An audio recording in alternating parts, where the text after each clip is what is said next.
now just Charlotte. Yes. They're still the 49ers. The 49ers. They're still the 49ers, though.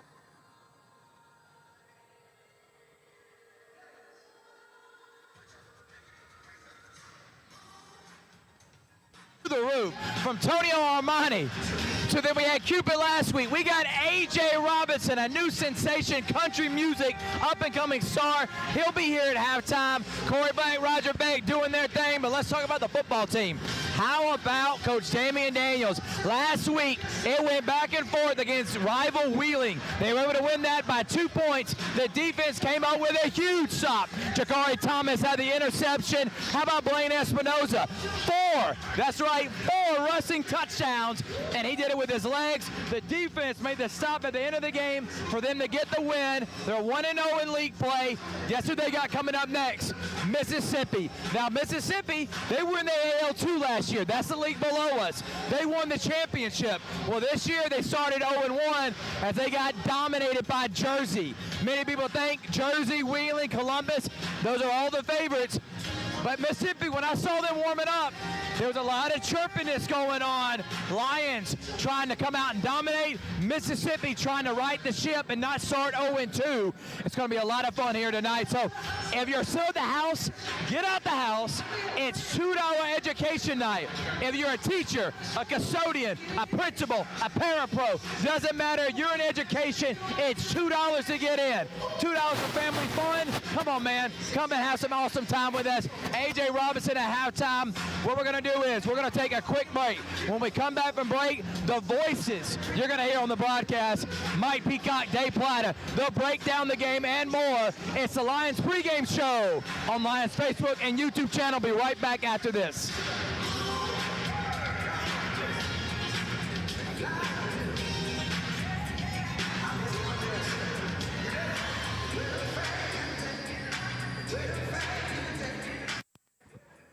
Straight back there.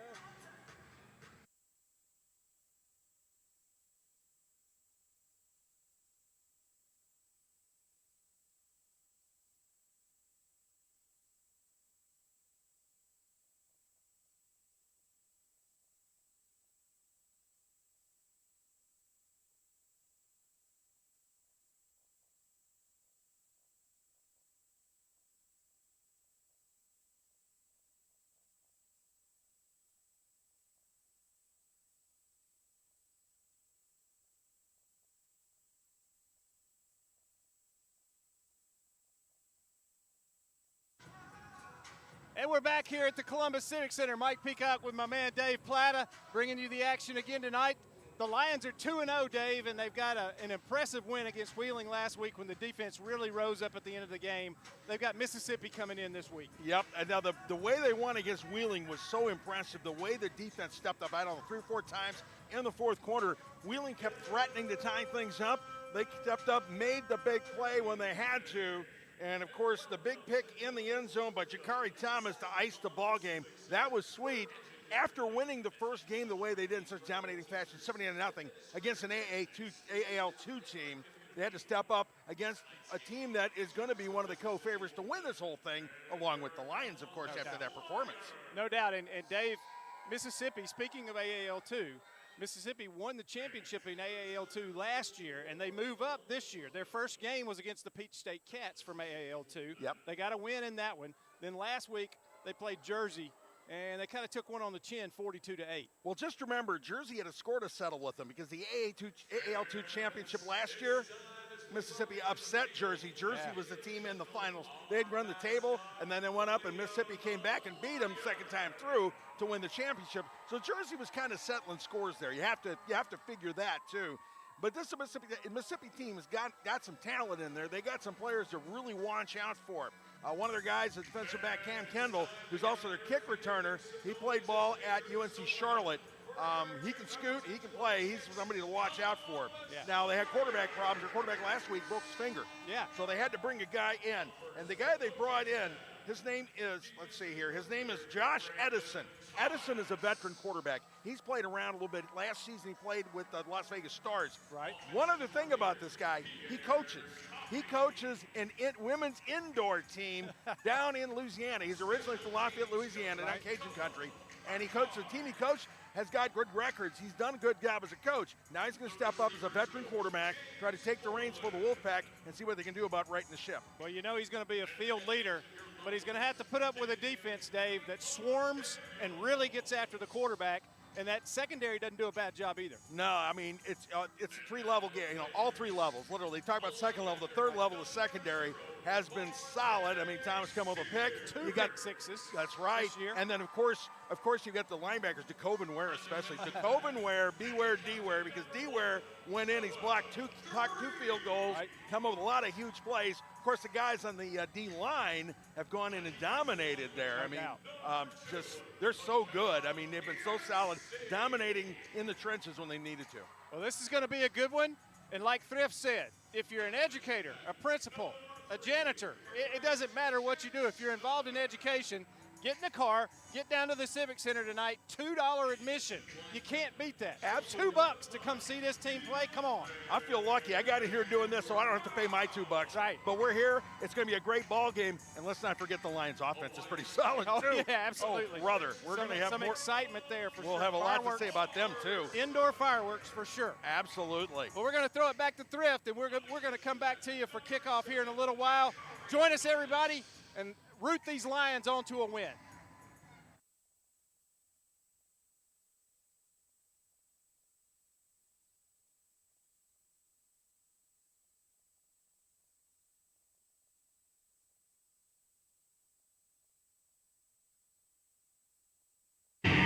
All right, welcome back, everyone. Thank you, Mike, Dave. They're announcing the starting lineups right now. Blaine Espinoza at quarterback, but I'm telling you, DeAndre Brown and that defensive line, they're elite, but no one has been better than that secondary led by Damian the Nighthawk Daniel. The head coach had them lights out last week. Jakari Thomas was absolutely sensational. It's going to be a fun one here, and please come hang out. Halftime performance, A.J. Robinson coming up here on the Columbus Lions YouTube channel. The Lions win this, could be tied for first place with Jersey, trying to stay undefeated and win that AAL championship. When we get back, we're about 9 minutes from kickoff. Dave and Mike to get us ready. Throw it up to you guys.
Athletics Presentation of Colors, presented by Kendrick High School.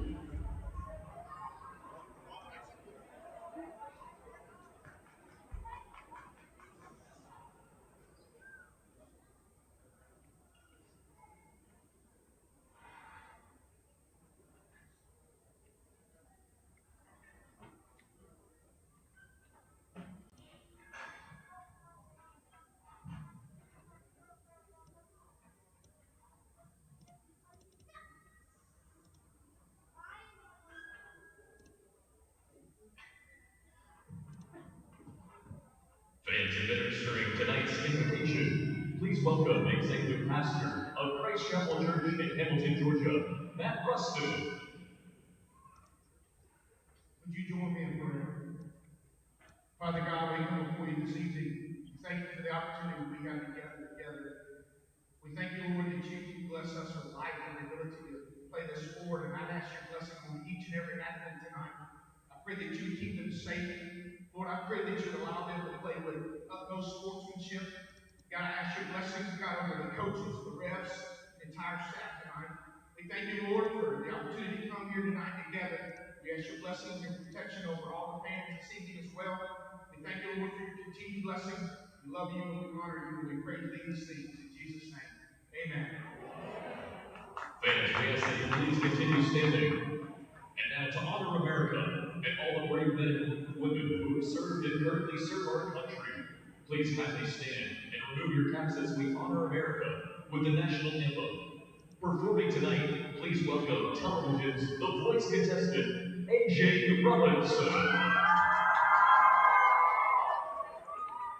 Oh, say, can you see by the dawn's early light what so proudly we hailed at the twilight's last gleaming, whose broad stripes and bright stars through the perilous fight. Oh, the ramparts we watched were so gallantly streaming, and the rockets red, and the bombs bursting in air, gave proof through the night that our flag was still there. Oh, say does that star-spangled banner wave o'er the land of the free and the home of the brave. AJ Robinson.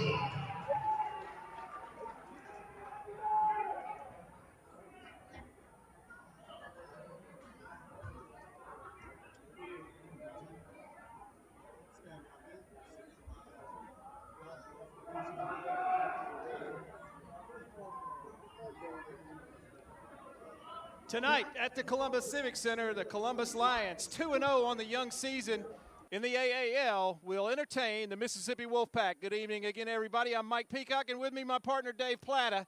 And Dave, we're back at it again here in the Civic Center. Gotta love it. The Lions off to that great start, going 2-0 to get things cranked up. That tough win last week against the Wheeling Miners, a team that they're gonna battle the Lions for the championship. Lions winning that first one up. Now to take on the second team they'll face from this AAL in the Mississippi Wolfpack. The Wolfpack took it on the chin last week to Jersey, and Dave, you mentioned in the pregame set that we did, it was a rematch of the AAL2 championship in which Mississippi upset Jersey.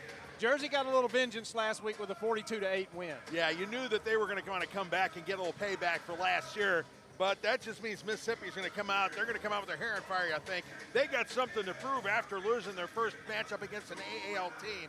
They're going to want to come out against the Lions and show, hey, we're a force to be reckoned with. Yeah, they're going to want to try to prove that last week was kind of a fluke, but they've got a big task ahead of them, Dave. They're facing an offense that has just been clicking on all cylinders, and they're facing a defense that has just been overwhelming and swarming at times. They have, yeah, the Lions have just looked so good on both sides of the ball, offense, defense, and on special teams now, too. Yes. With Jacob Smith picking, returning kicks, one of the best in the league, obviously. They put on a show, both sides of the ball, and the Lions are going to want to continue to do that. Damian Daniels has his team playing at a high level. And we're going to take a quick look at the starting lineups for both teams. Let's start first with the Columbus Lions on offense. Of course, at quarterback, you've got Blaine Espinoza, and everybody knows that Espinoza name is familiar here in Columbus. His older brother played for the Lions. Mason Espinoza. Mason, yep. and Blaine is back here now. You got Marco Lee back in at the running back spot tonight.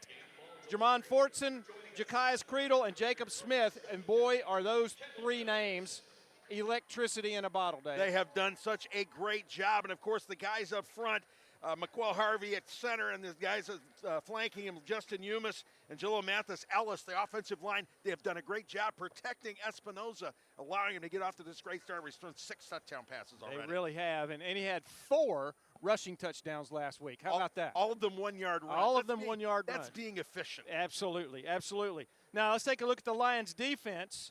And this unit has been tremendous this year. You start with defensive ends, McCall Yancey and DeAndre Brown. Boy, they have been in the backfield more than they've been on the line of scrimmage, I believe, Dave. And then in the middle is Tyler Clark. Yeah, the 3 of them have accounted for 10.5 sacks. That's pretty solid in 2 games. I mean, they have just been dominant. They've dominated in the trenches. They really have. And then the linebackers, DeCoven Ware. And, Dave, you've coined the phrase, beware, deware. And that's going to carry us through all season because the guy's just a terror at linebacker. Blocked 2 field goals, a fumble return for a touchdown, a safety, 4 sacks. What else do you want? And, again, he's joined by Kenyatta Richardson there. And then the secondary. Boy, they hawk the ball.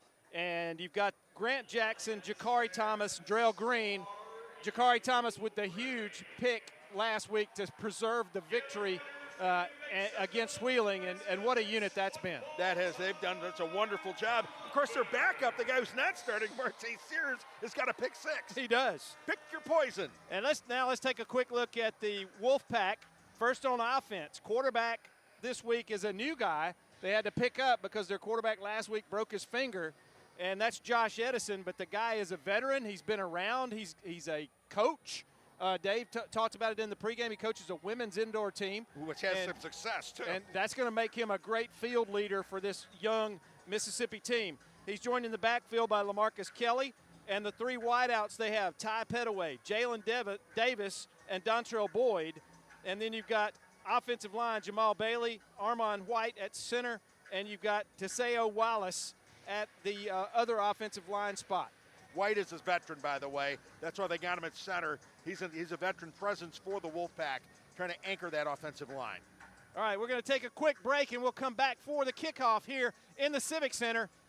Let's go, Dave. Let's get these Lions going. Works we'll for me. see you in just a moment.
And we are back here at the Columbus Civic Center. Columbus Lions entertaining the Mississippi Wolfpack.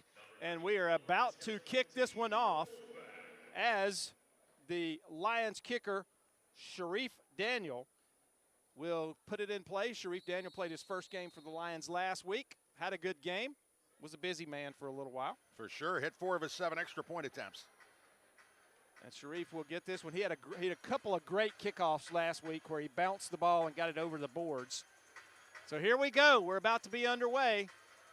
And there's foot to leather, and here we go. Fielding it in the end zone. And a fumble. The ball's loose, and the Lions are going to jump on it.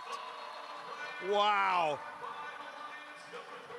Cam Kendall tried to reach up and grab it. It got rolled off of his fingers, and Grant Jackson with the recovery. Yep. So the Lions, I mean, does it get any better than that? Well, we all thought we were going to see the Lions defense to get things started here, but no. After the kickoff, the offense is going to trot out there, and they're going to have the ball at the 7-yard line. What a way to start the game for Columbus. That is clutch. Special teams has been great. They took advantage of the opportunity, and so let's see what will happen. See what Mr. Espinosa can do with it here. Yeah, the Lions are wearing their all blue for the first time this year tonight. Looks good. That royal blue, the nice blue helmets. And here we go. Blaine Espinosa under center. Smith in motion. He's going to get his run. Now the little give to Marco Ware. Marco Lee. And he is in the end zone. Touchdown, Lions! How about that one? The pitch to Lee, left side. By the way, did you see that flip he did? He did a complete flip. Lee, I mean, he just went around the right side, almost untouched going in the end zone. He got tapped at the goal line. At the goal line, yeah. It was just wide open, a great play call. And already the Lions on their first play from scrimmage after the turnover on the opening kickoff are in the end zone. And we mentioned him, but Sharif Daniels already back out on the field to get another kick away, this time for the extra point. Yeah, Michael Hill on the hold, Jesse Riverio on the snap. Snap is down, the kick is up, and the kick is good. And it is 7-0 Lions. And we are only 51 seconds into play here. We've not even played a minute yet, and already the Lions are up 7-0. So we're going to take a quick break, and we'll come back for the kickoff. We'll be back in just a moment on the Lions YouTube channel.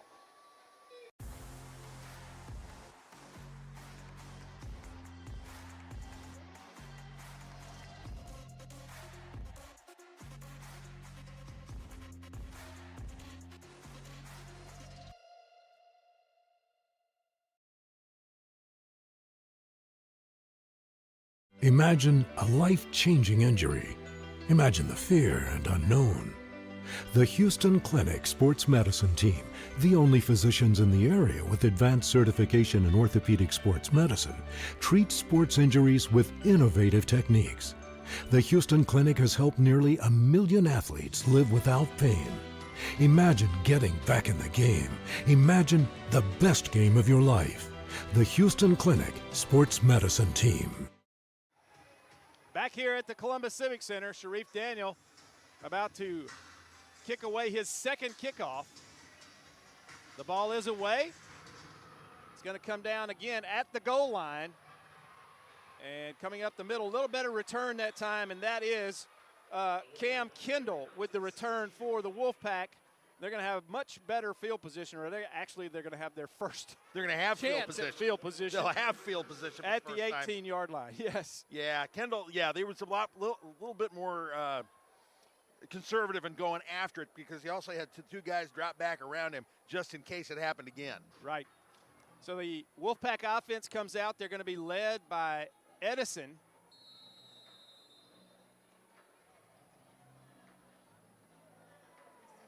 Yeah, gray jerseys, red numbers. It'll make it a little more interesting trying to determine who is who down there. And actually, Dave, that may not be Edison at quarterback. It looks like number 9. That would be William Walters. William Walters starting at quarterback for the Wolfpack. We had Edison as a starter, but he's not in there for the first snap of the game. 2 receivers to the right, and now the third receiver gets the run, and he's hit quickly, but the running back is loose, and he's out across the 25. A good play right there. A quick give, and it was whoever the linebacker was that shot, Dave. I didn't catch his number. I didn't catch that one either. Ran right past the give and hit the quarterback just as he was giving the ball off, and it ended up being a really nice rushing play. And second down and less than a yard now for the Wolfpack, and in Lions territory. at the 23-yard line. Nose Yeah. of the football on the 23. Yep, a pickup of 9 on that one. That was Marcus Kelly with the 9-yard pickup.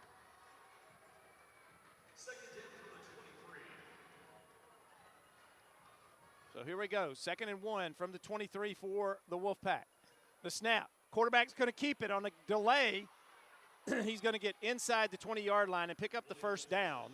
Kenyatta Richardson coming up with a tackle on that one. Nice job by the quarterback, William Walters, to grab that high snap, Dave, and still have a successful play. It was a little delay, a little quarterback draw type play, and he found a hole and got the yardage for the first down and inside the 20 for the Wolfpack. Yeah, picking up 4 on the play. It was just a good job. Yeah, he did a good job. Just a little delayed, a little stutter, and it was good enough to pick up the first, which is what you needed. So the first down of the game for the Wolfpack. They are at the Lions 19.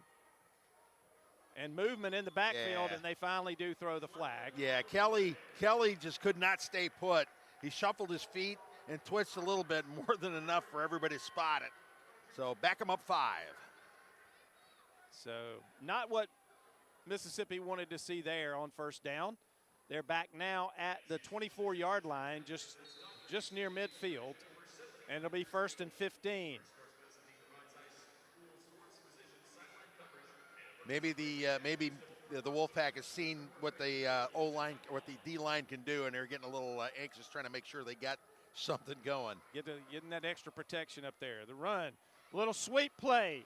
It's going to be brought down quickly for a loss, and making the final stop for the Lions was Richardson. DeAndre Brown with the initial hit did a really good job of staying home, and they strung the play out. You can string a play out indoors. There's not a lot of room to operate. Right. Yep. DeAndre Brown got around the shoulder pads, turned the running back, and that set him up for Kenyatta Richardson to finish it. And they lose back to midfield, so a loss of 1 there, and it'll be 2nd down and 16 now. This is the Lions defense we've been seeing. Yes. You know, it seems like Mississippi thinks they can run the ball, and they still may be successful. They have not thrown a pass yet. Bad snap, and the quarterback goes down for a huge loss. And all over him was DeCoven Ware in the backfield. Almost got there in time to go for the fumble recovery, but instead covers the quarterback. And it losses all the way back to the 17-yard line. Yeah, he thumped him good and hard, and it kept Walters from being able to do anything. Walters looked like he thought about maybe I'd be able to do something with it, but Ware just popped him a good one, and sent him sprawling. So Loss of 8.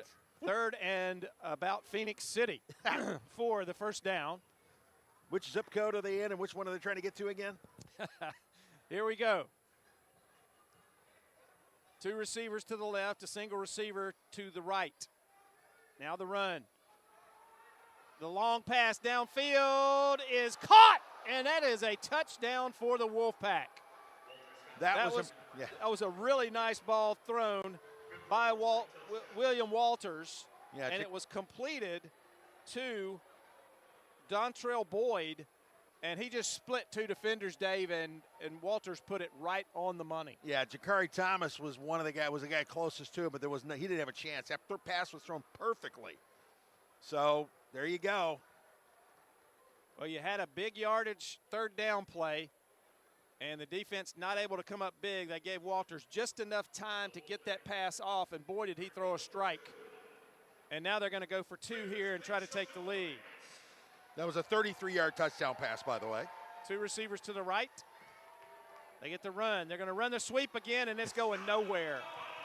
The first man to hit him, Dave, was McCall Yancey in the backfield, and I'm not sure who followed up. That was Ware that followed up. Ware. Yeah, Yancey kind of went sprawling, but he reached up and got a piece of him, then Ware just finished the job.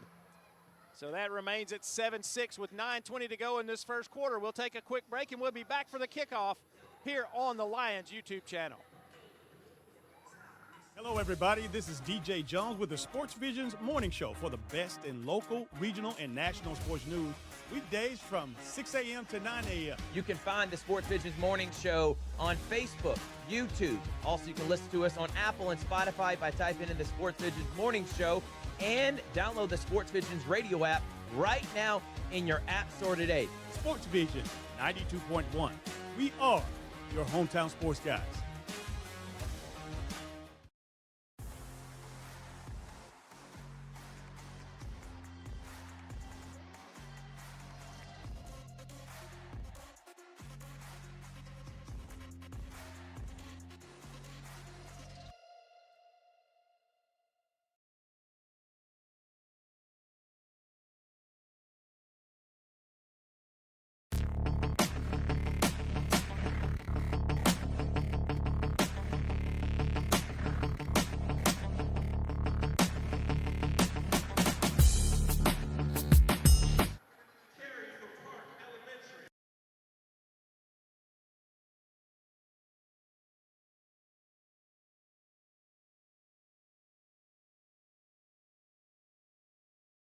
These teachers are going to start dancing.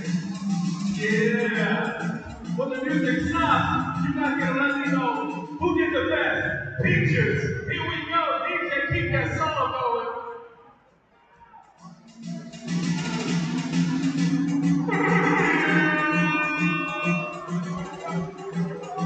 Here we go.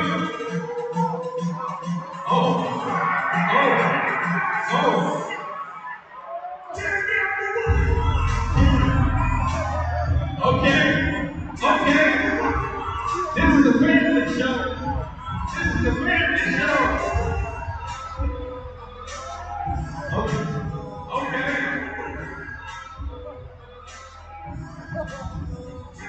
I don't know what is going on. Okay. Yeah. DJ, that's the music. That's the music. All right. Who thinks Joy was our winner?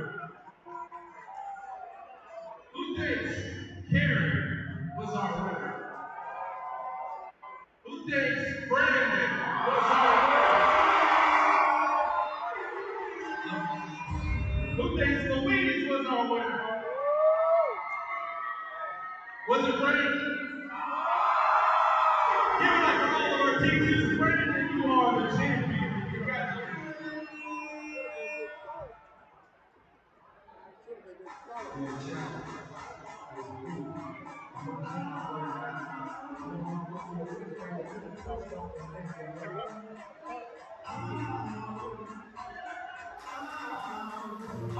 Back here at the Columbus Civic Center, it is 7-6. And Dave, we haven't yet played 6 minutes. I know. We've already got 13 points on the board. This is your classic indoor game. It happens fast. It really does. And folks, if you haven't been here yet this year, you need to get down here. Tonight is Educator Night. Anybody in education in the area got in for $2 tonight. You can't beat that. And they just had a little fun during the break there with a dance-off for some teachers. And here's the kick. Kind of a squibber, taken at the 18-yard line into the open field, and now finally brought down well into Mississippi territory. And Jesse Riverio. that was Riverio Nice job. return. He caught the line drive kick with a running start and has the Lions in good shape again for their first play of their second possession. Now, they scored on the first play last time, Dave. Let's see what happens here. I know. That was a good 15-yard return there, setting it up on the 17. I mean, perfect spot. That was a quick run. We'll see. My guess is they're going to go to the air. We'll see who Espinosa targets on this one. Lions in the huddle. They're getting the play.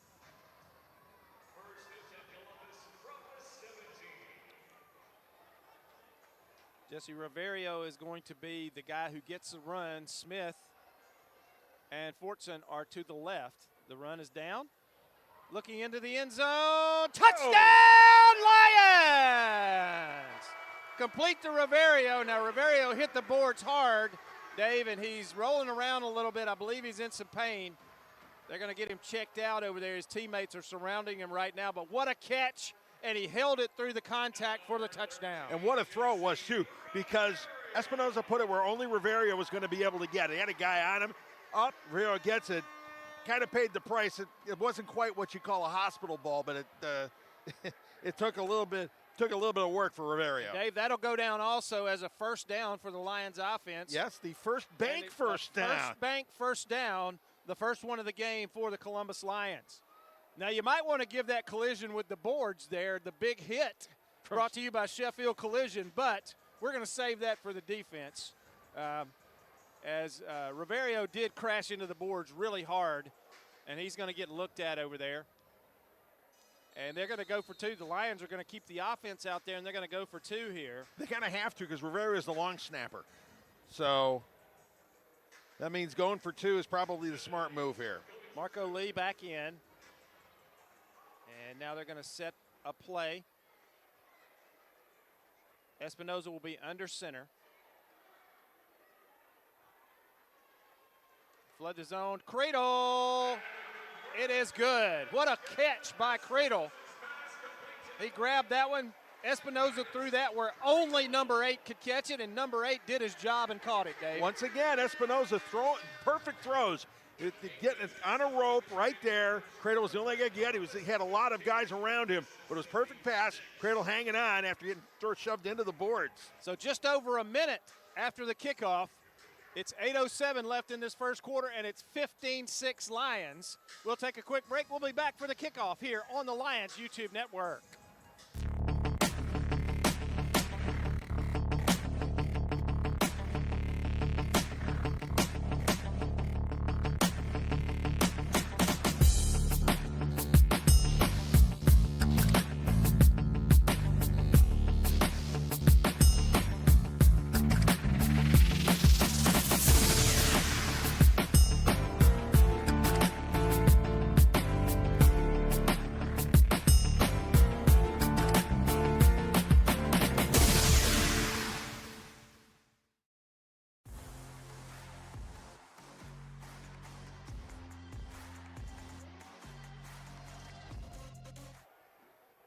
Back here at the Columbus Civic Center, Daniel the kickoff.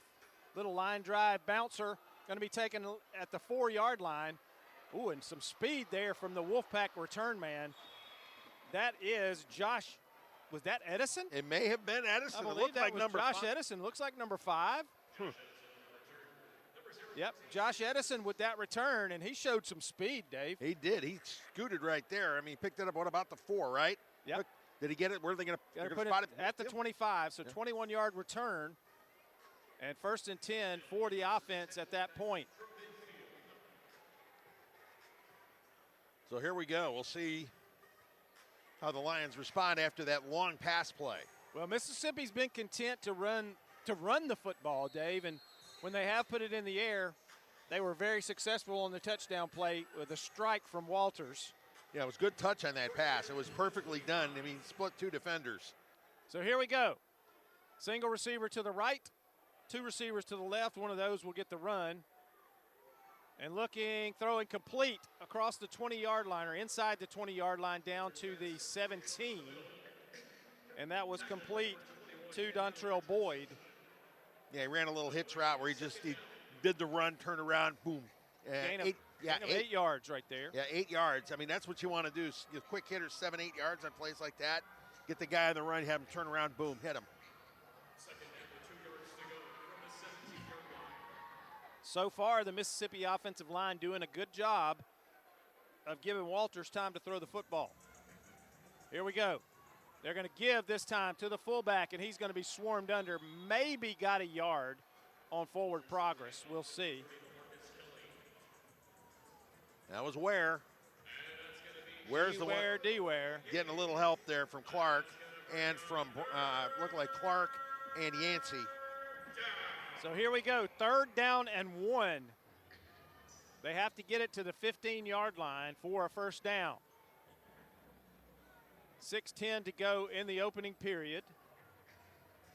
Boyd will be the receiver who gets the run. Now all 3 receivers now are stacked to the left. Boyd gets the run. Pressure coming. He's hit, and it goes down. And there's that man again. Yeah, Brown with the initial hit slowed him down, and then D. Ware coming on in. He cleaned it up. D. Ware got him again, and the sack all the way back to midfield, the original line of scrimmage. And Mississippi will keep the offense out there, of course, because you don't want to try to settle for a field goal here, Dave. Nope. This is a game where a field goal is just admitting you're not going to do it. You got to get 6 every time out. Single receiver to the left, 2 receivers to the right, and Boyd will get the run. The snap. Walters back, pressure. He dumps it off to the running back, and he's going to be hit hard and short of the first down, and now there's a flag on the play. And down on the field, that's for Richardson. The Lions. Yeah, that's Kenyatta Richardson. Yeah. He is the guy who made the hit. And let's see, are they going to call helmet-to-helmet contact here, Dave? Entirely possible. And there is no flag on that. There's no targeting or anything like that. They pick it up. Yeah.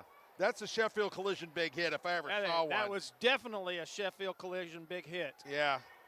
Richardson hit him. If he doesn't hit him, the way he hit him there kept him from getting the first down. It took him off his feet. They actually called that play on the offense, Dave, the personal foul on the offense. And that is declined. And it will be Lions football just 2 yards short of the first down there. A really nice improvisation by Walters that time to dump it off to the running back.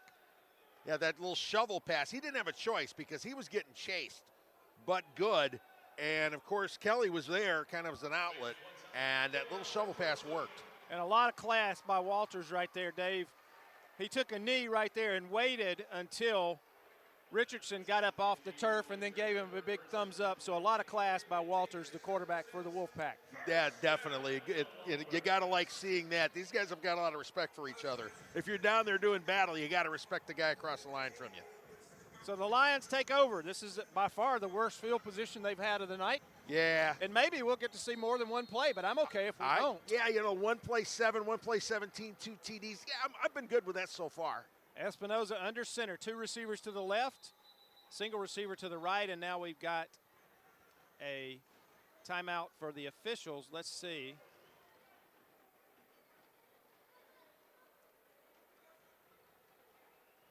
Yeah, the referee is Y.N. Myers III. Travis Rogers is the umpire.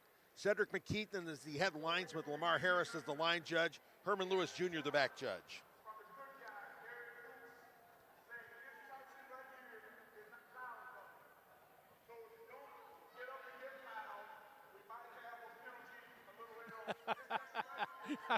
Oh, what a ploy there. Oh, man. The first Gary Bruce challenge of the game was the challenge that the officials have given to the crowd to get up and get loud. There you go.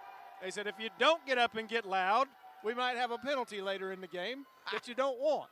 So how about that? I love it. And I think it was time for a media timeout, Dave, and I think that's why they did that, which is pretty cool, but that's a really good job by the head official. I like it. So I guess we're going to have to take a timeout here, huh? We are. We're going to take a quick break, and we'll be back in just a moment for more Lions football on the Lions YouTube network.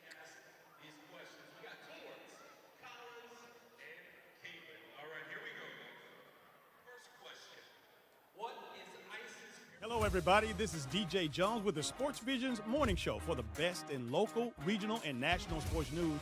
Weekdays from 6 a.m. to 9 a.m. You can find the Sports Visions Morning Show on Facebook, YouTube. Also, you can listen to us on Apple and Spotify by typing in the Sports Visions Morning Show, and download the Sports Visions radio app right now in your app store today. Sports Vision 92.1. We are your hometown sports guys.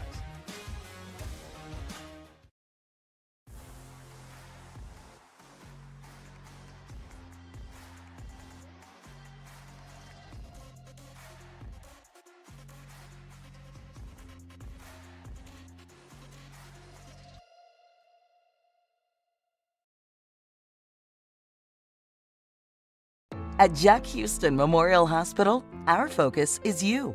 Even though we performed more than 1,300 joint replacements last year, we treat you like you are our only patient. Your surgeon explains your joint replacement, so nothing is a surprise. Our team knows your treatment plan, and we work together to get you back on your feet again. That's why our hospital is recognized year after year as a leader in patient satisfaction and quality of care. Jack Houston Memorial Hospital. Excellence, always.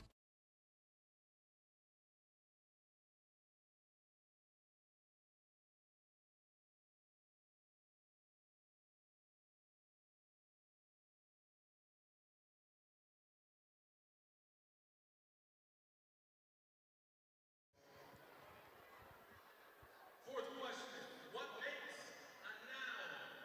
What makes...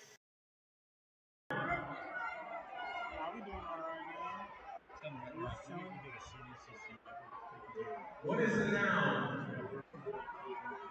I heard someone say that. Show some passion. 6 hours. Is that true? If we were looking, the correct answer is person, place, or thing. Hold on. He said person, place, or idea. She said person, place, thing, or animal. And then person or place. Those are correct answers. Last question. Last question. A player gains 12 yards, loses 7, and then gains 10 more. What is the total yardage? Unless she unplugs it, but that's all. A player gains 12 yards, loses 7, and then gains 10 more. I'll go out. This is the last question. I'll go out. 5 seconds. 3, 2, 1. Show us the answers. They all said 15 correct. Congratulations. Give it up for all 3 contestants, and you will see your Columbus Lions play later in the game.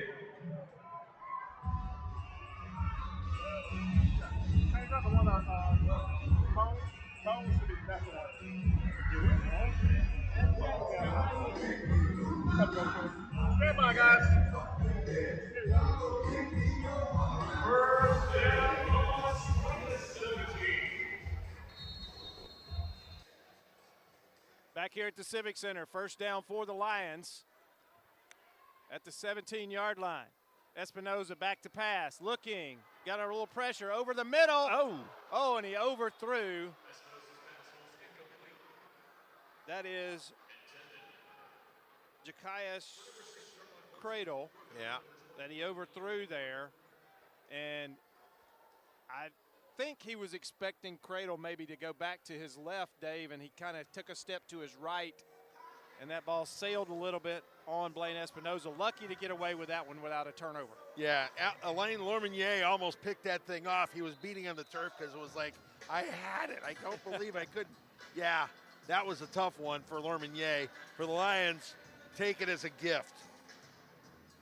The first thing that hasn't worked all night long. Yeah, 4:35 left in this first quarter. And coming into the game for the Lions is That's Colin Neely. Colin Neely coming in for McQuell Harvey.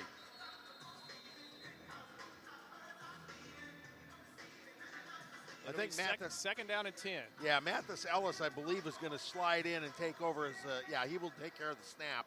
He's the backup center. Ellis usually the one of the tackles. So here we go. Espinoza under center. Marco Lee to his left. In motion now is Fortson. Espinoza back to pass. Over the middle, complete to Cradle. 15, 10 down there. And a first down for the Lions. Nice job by Cradle. He just put his head down finally. Cam Kendall finally brought him down, but a pickup all the way down to the 10-yard line. And what a nice job by Espinoza there, Dave. He got a little bit of pressure, stepped up, still went through his progressions and found Fortson for the completion and the first down. And it's 1st and 10. They cannot get a first down. Nope. So that was a first bank first. Yeah, it was a first bank first down there. 23-yard pickup. Smith in motion to the left. And that's a movement everywhere. Yeah, it was the looked like the right defensive end jumped, but did somebody move wearing blue? The signal given was offside on the defense. Yeah, so that probably would have been Kelly Moore that jumped across the line. The defensive end on the right side. And Blaine Espinoza knew they had a free play there. But the whistle blew and the whistle blew and blew it dead.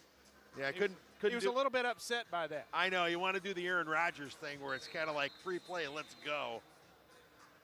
So he has the play from Pierre Coffey.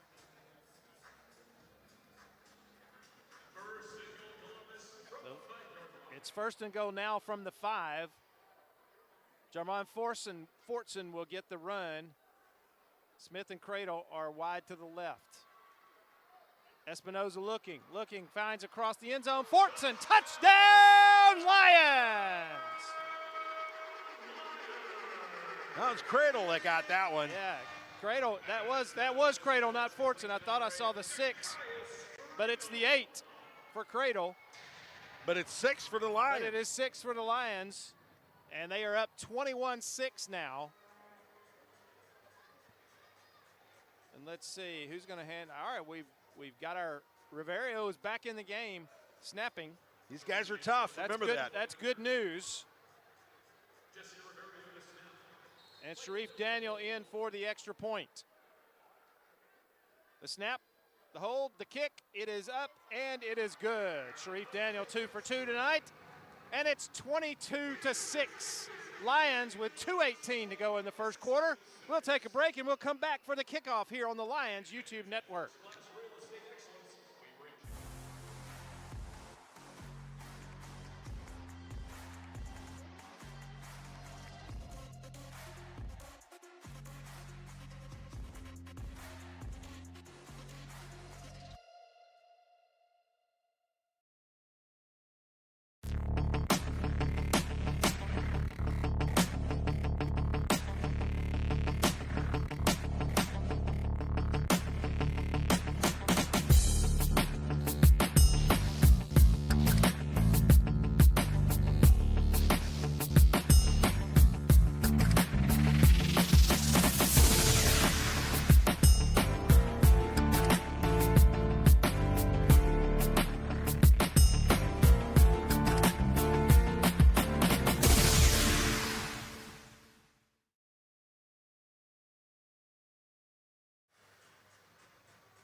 And we're back here at the Columbus Civic Center, about to kick off again is Sharif Daniel.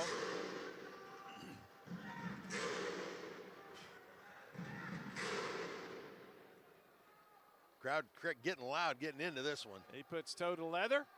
A good deep kick this time, going to be taken. That's Edison about 2 yards deep in the end zone. Oh, he's got some space. And a nice return. And they finally get him into the boards over there as he crosses the 15-yard line.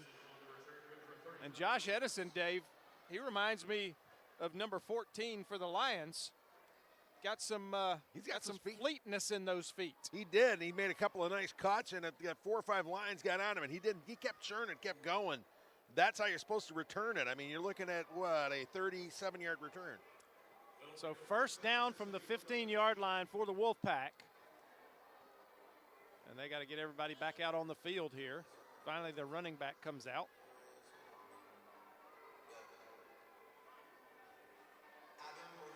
Yeah, right. late entry. Jason Hall looks like he's going to be the one back there now.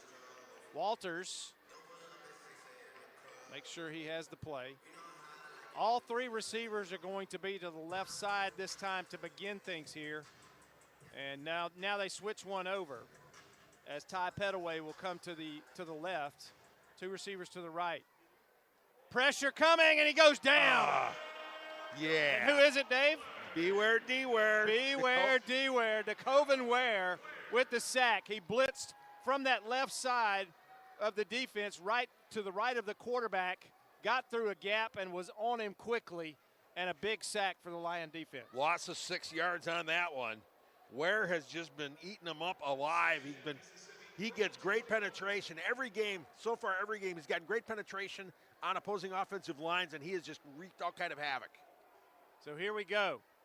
Second down and, let's see, 16 yards. Second down and 16 yards. Quick throw this time from Walters.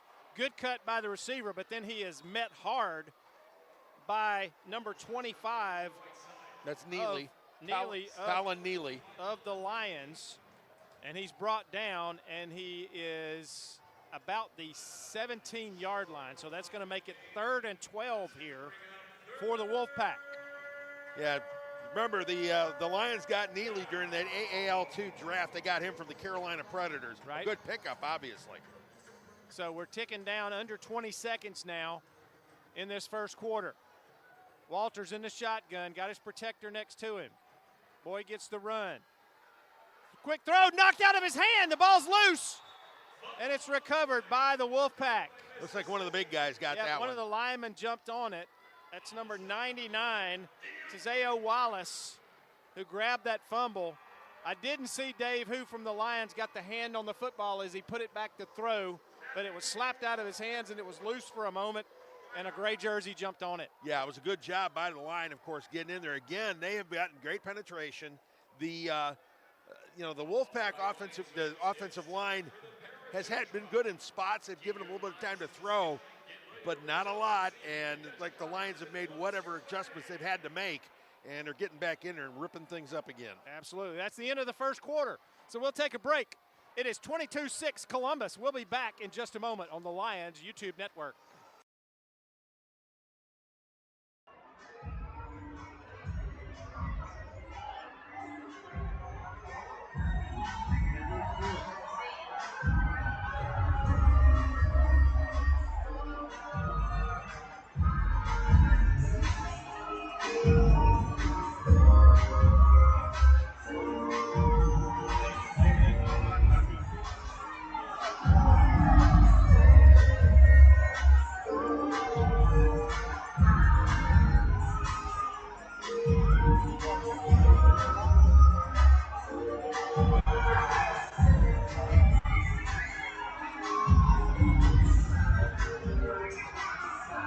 It's been lights out, and the offense has been playing great. Blaine Espinosa has been able to do it with his arm, and I'm expecting more dominance from this Columbus Lions. Don't forget at halftime, A.J. Robinson, they're giving away free T-shirts. Tell me you don't want to have fun. Lions, back to you, Mike and Dave.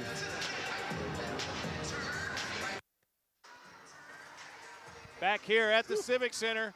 Yeah. Mike Peacock, Dave Plata, about to begin the second quarter. And Dave, a good quarter of action for the Columbus Lions. They lead it 22-6. I'll tell you, Espinosa has been stellar. 4 of 5 for 68 yards and 2 touchdowns. Doesn't get much better than that. Of course, the extra point throw, too. Yeah. Throw that on top of that as well. He's just been on target. All of his throws have been well done, put in places where only his receivers can make the catch, which is the key in a game like this. Indoor football, you got to throw quick, step throw, and you got to put it where guys can't get at it unless it's your guys. He's been doing that to a T. Got to be pinpoint, and they've done that so far. And the defense has started to come up big here, and they've got another big play with 4th down for Mississippi from the 21-yard line when we come back to action. Yeah, so a big action-packed first quarter, and we're getting ready for more here in the second quarter. Absolutely. A 4th and 16. You can't kick a field goal. They're down, but the amount they're down, they got to go for it. They got to get something. Lions are pretty close to getting a pretty good hammerlock on it this early in the ballgame. Single receiver to the right, 2 receivers to the left. In the shotgun is Walters. He's back, throws it quick, lays it up, and it's going to be incomplete as he overthrows Ty Petaway on the left side, and the ball will go over on downs to the Lions. So another big stand by the Lions defense. They get the ball back in excellent field position, and we'll get ready to go again here on offense for the guys in blue. Yeah, Drell Green did a really nice job on coverage. There was just absolutely no way that anybody's going to get at that one. Green had him paced. He was up by a full step on him. Yep. And all of the receivers were covered like a blanket that time, and Walters really the only shot he had for a completion was to try to complete that one down the sideline, and it was incomplete. Yeah, nothing doing on that one. Like I said, good coverage by the secondary, shut him down. So here's a chance for Espinosa to add to that first. Let's see what we can do after a stellar first quarter. So here we go. 1st and 10 for the Lions at the 21-yard line, their own 21-yard line. Two receivers to the right. And Cradle will be the guy in motion. Lays it up for Cradle. He's open! Did he hold it? Did he hold it? Yes. Touchdown, Lions! Wow, what a perfect throw. Espinosa led him right there, right where it had to be. What is it, 39-yard touch or 29-yard touchdown pass online. A first bank first down, and it's certainly a touchdown. And Cradle caught that football, Dave, hit the turf and crashed into the boards in one motion, and we had to see if the ball jarred loose when he hit the boards. He cradled the football. He did. Come on. He did. It was perfectly done. So here we go. Sharif Daniel on for the extra point. It's 28-6 right now. We'll see if we can add the extra point here.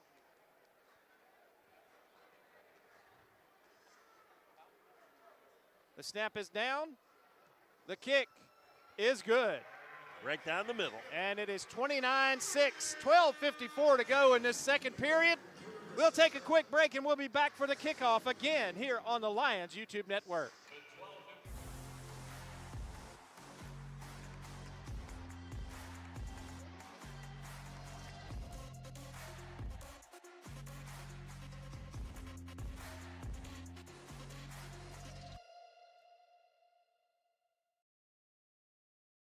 Imagine a life-changing injury. Imagine the fear and unknown. The Houston Clinic Sports Medicine Team, the only physicians in the area with advanced certification in orthopedic sports medicine, treats sports injuries with innovative techniques. The Houston Clinic has helped nearly 1 million athletes live without pain. Imagine getting back in the game. Imagine the best game of your life. The Houston Clinic Sports Medicine Team.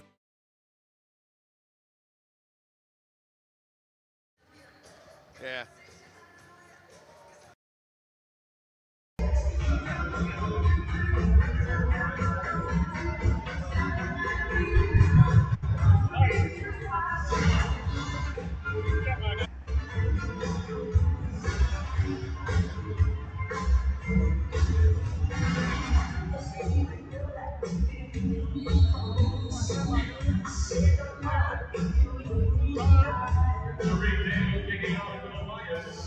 Back here at the Columbus Civic Center, 29-6 Lions, 12:54 to go in the first half. Sharif Daniel's a busy man tonight. He's going to have to ice his leg when this one's over. Gets that kickoff line drive caught at the 13-yard line by Boyd. He's going to be met hard, and that's another Sheffield collision. Big hit on the kickoff as he crossed midfield into Lion territory, and they're going to spot it at the 23-yard line. A good return, of course, on that one by Boyd. So they've got decent field position to work with. The Lions defense has been good, but this offense, they've had the ball 4 times. They've only had 6 offensive plays.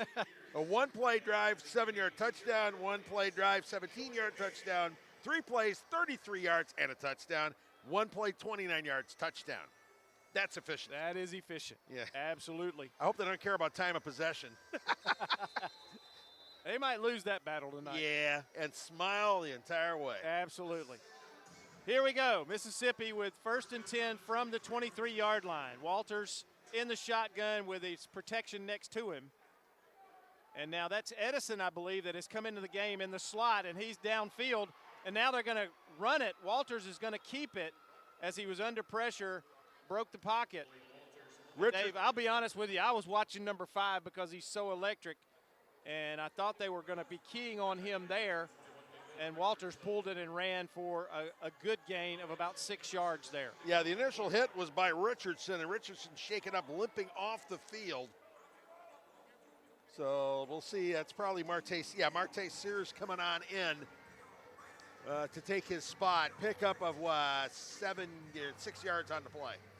So here we go. 2nd down 4. From the 17. 2 receivers to the left, and that is Edison.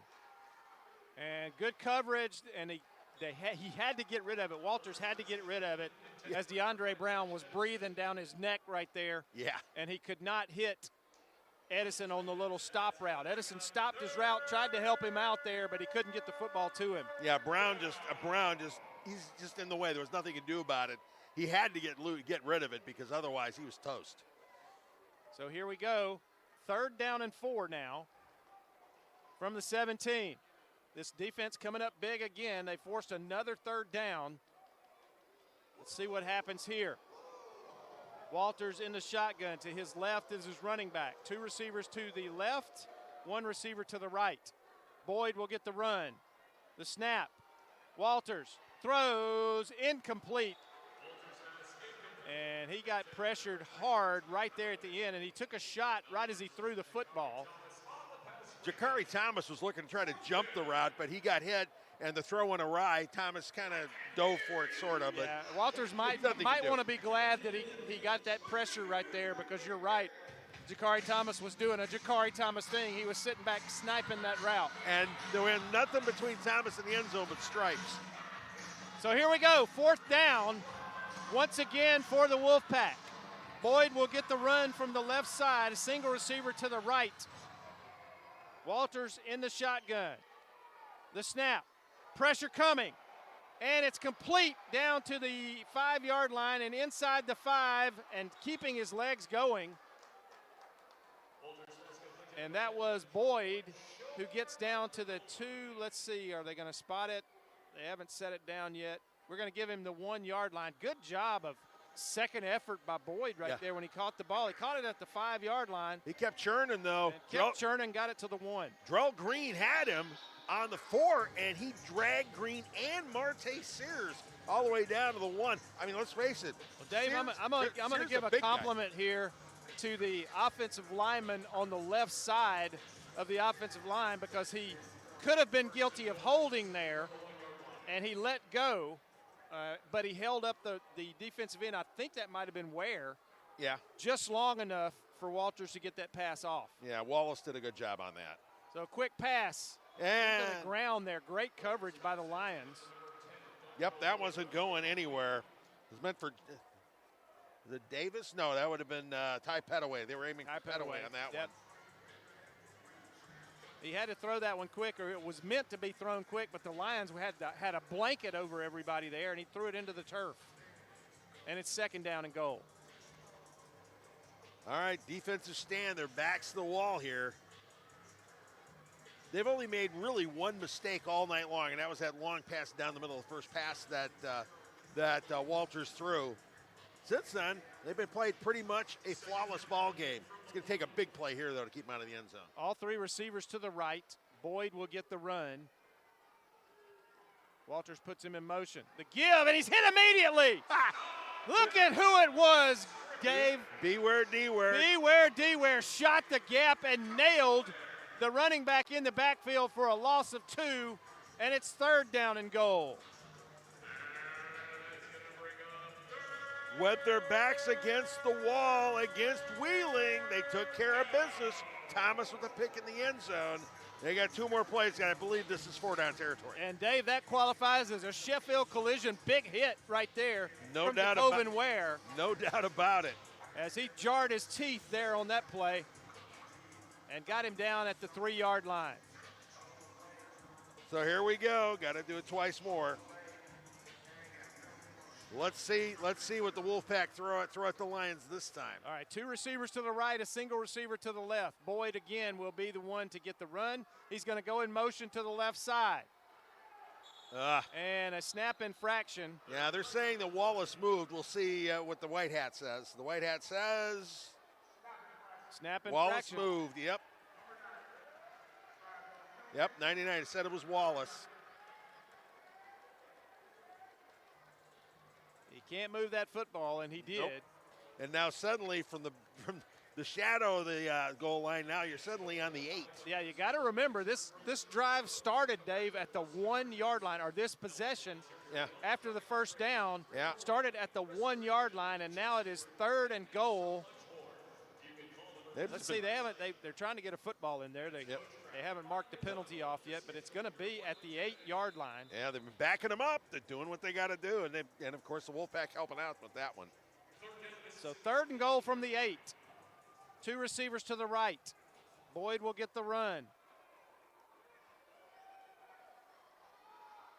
Walters looks, throws. What a catch by Dontrell Boyd. He just reached out there with his hand, got it in his hands. He had a man on him. Looked like that was Drell Green, but he made that catch somehow. Stretched it across the goal line. A really good throw from Walters and an even better catch from Dontrell Boyd, and it's a touchdown for Mississippi. 6:08 and ticking here in the second quarter. Makes it 29-12, and of course they're going to go for two. They have to. Have to. At this point, you're down this much. Got to do something. I'm waiting to see the goal football get out there. I'm going to guess it's going to happen probably. Could happen definitely in this first half. Yeah, you can do it once a half, and I'm kind of surprised they hadn't done it yet. So here we go. All three receivers to the offensive right. Boyd will be the guy who gets the run. He's in motion now. Walters looks, throws, pumps, and and he dropped it. Oh, it's a drop. Oh, wow. Jalen Davis going across the end zone. It was a great fake from Walters, and he drew he drew the eyes of the defense to the right and had Jalen Davis going across the back of the end zone and made a perfect throw. And Davis just took his eyes off of it, Dave. And he dropped it. Dropped it. By the way, Grant Jackson was grabbing his helmet like he beat me, and he was like, oh. But get away with it. Everybody bit on the head fake there. It's kind of like in basketball, leaving the floor when a guy fakes a shot. So it's 29-12, 5:27 to go in this second quarter or in this first half. We'll take a break. We'll be back for the kickoff on the Lions YouTube network.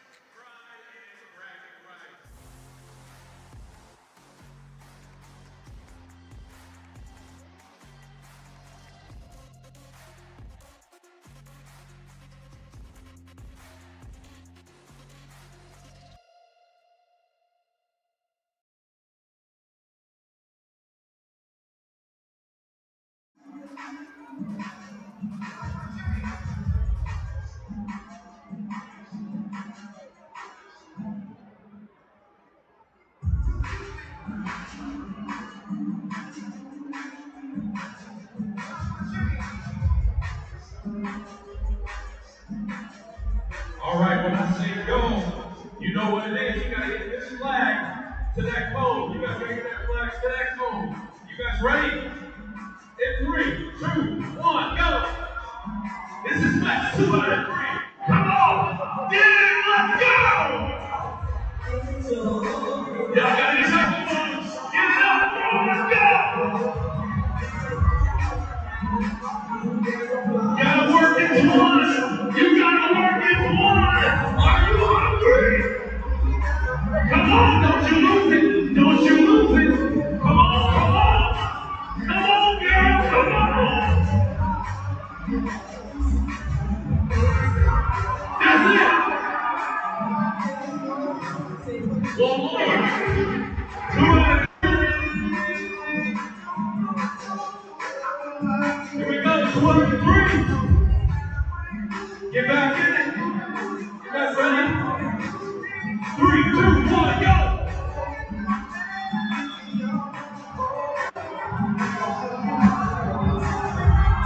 Come on, guys!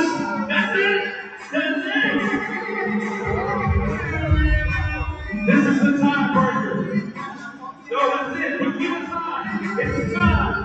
Give it up for one thing to do.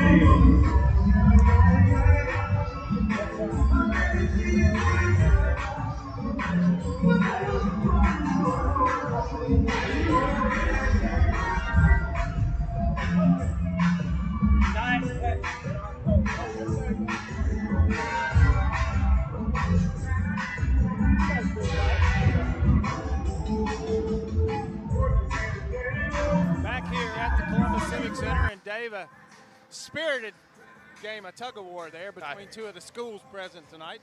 It's always good to get those tug-of-wars have been great so far this year. One of my favorite promotions that got in between during timeouts. I remember playing that a lot as a youngster. And so now the kick, and that is Dontrell Boyd will do the kickoff here. He does a little bit of everything. I think he might have drove the bus over here. Entirely possible. He did a good job of it, I'm sure. Lions offense get another shot to see what they can do about another one-play drive. 29-12 is the score. And that is Riverio. Is that Riverio deep for the Lions? And this is going to be kicked out of bounds. Yeah, he's not the regular kicker, so there you go. So we'll see where they spot the ball here. I don't know whether they were going to try some kind of specialty type kick or not, but he just squibbed that one straight out of bounds. And I believe the Lions will elect to take it where it went out at the 20-yard line. All right, Espinoza coming in. Espinoza on the day, 5 for 7, 97 yards, 3 touchdowns. Almost just flawless. So first down for the Lions at the Mississippi 20-yard line. 5:27 to go in this first half of action.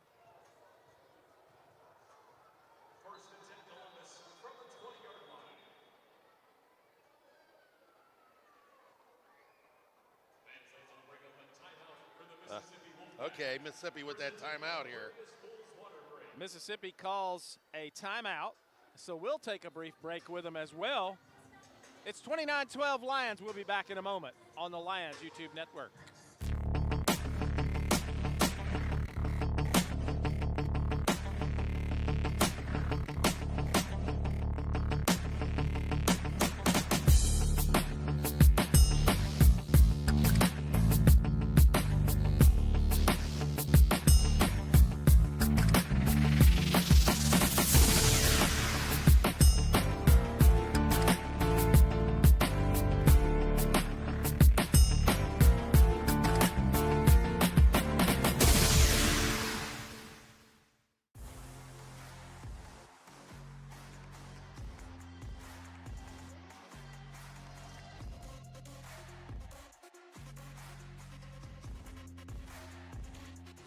Back here at the Civic Center, Espinoza takes the snap.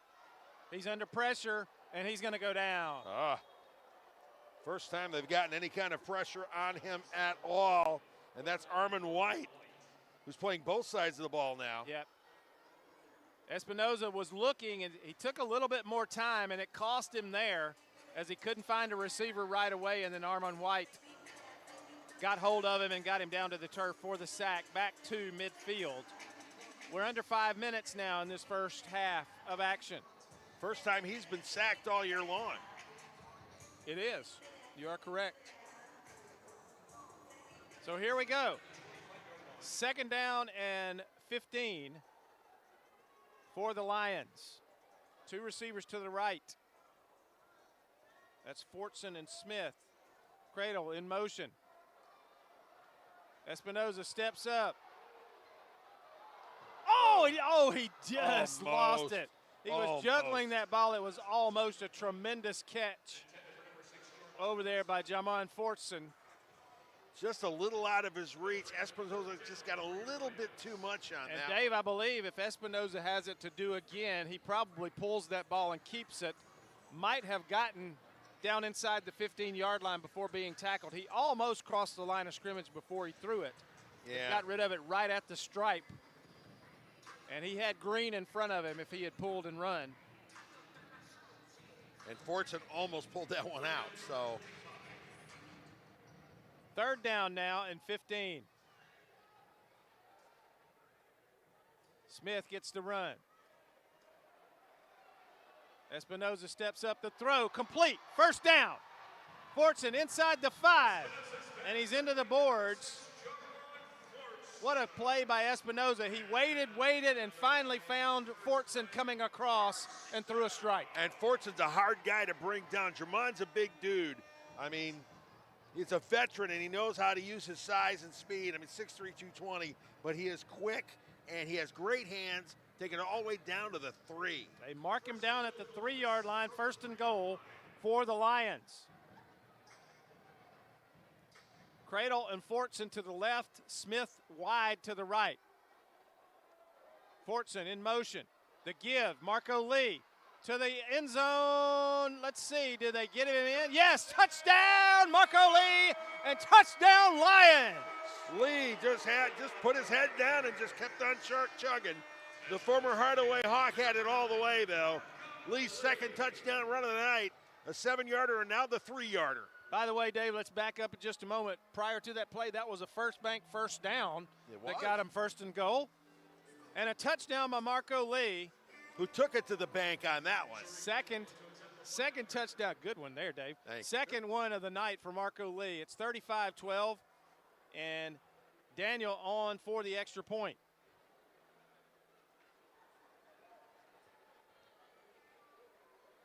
The snap is good. The hold is good, and the kick is not good as it hit the upright and caromed back into the end zone instead of on through.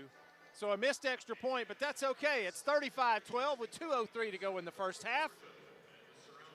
We'll come back here on the Lions YouTube network for the kickoff in a moment.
Is that Edison back there?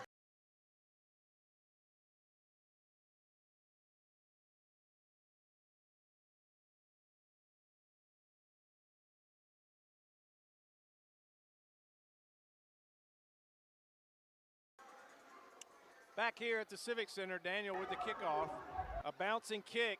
Bounces off Boyd at about the 8-yard line. He's going to be, and a big hit. Oh, my goodness. Terrell Green on that one. That is a Sheffield collision, big hit. And I'm afraid that Boyd is still down here on the boards. Oof.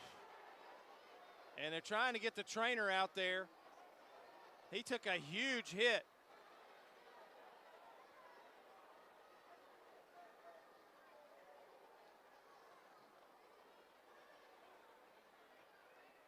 I tell you what, we're going to take a break right quick, and we'll come back here to the Civic Center in just a moment.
Everybody, this is DJ Jones with the Sports Visions Morning Show for the best in local, regional, and national sports news.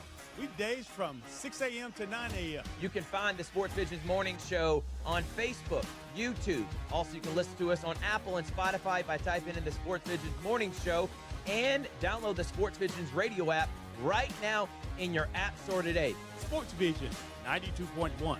We are your hometown sports guys.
It's had a really good night. Yeah. It's a big part of their offense and a big part of their special teams.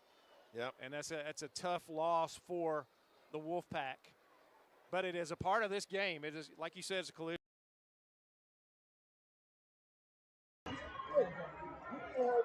That's my fault.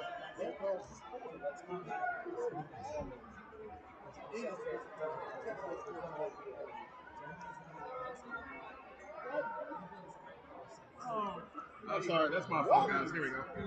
Here we go in 3. Back here at the Civic Center. And Dontrell Boyd has been taken off on a stretcher. The good news is for everybody that he was able to lift his hands. He was able to squeeze the fingers of the medics that were treating him. He raised his hand as the crowd gave him an ovation as they were leaving the field with him. But again, it was ruled, Dave, it was challenged to see if it was helmet-to-helmet contact. It was ruled that he was hit with a shoulder. He hit the ground hard. First thing to hit was his back. He hit the boards, and then players went in on top of him as they completed the play. Some of his own teammates fell on top of him. So there was a lot of collision there, but he seems to be able to move his extremities, but they're taking him in an ambulance to get checked out thoroughly. And meanwhile, we're back to action and going down in the backfield. DeAndre Brown gets the sack for the Mississippi, or of the Mississippi quarterback. Walters down at the 4-yard line. Yep. A loss of 11 on that play. So we're back to action as Boyd taken off on the stretcher. He scored both touchdowns for the Wolfpack. So that was a loss all the way back to the 4-yard line. They were at the 15, and so that's an 11-yard loss with DeAndre Brown with the sack. Everybody's got to get their head back in the game after that long delay while the doctors worked on Boyd to make sure he's okay. When you put somebody on immobilized on a stretcher, everybody's wondering. And now that we're back to football, the football players have to do their best to forget about this for now while they play the game as we hit the 1-minute warning.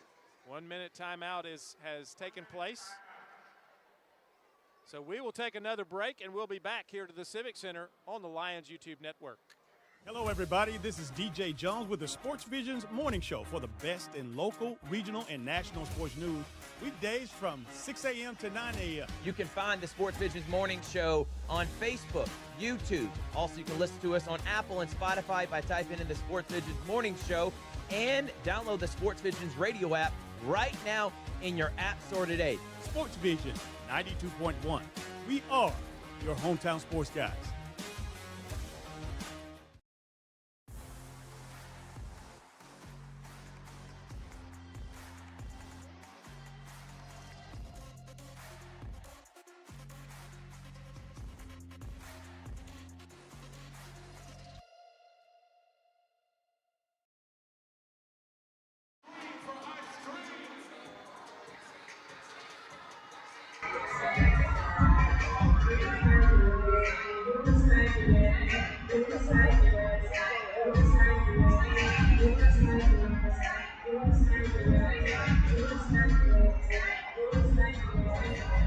Back here at the Civic Center,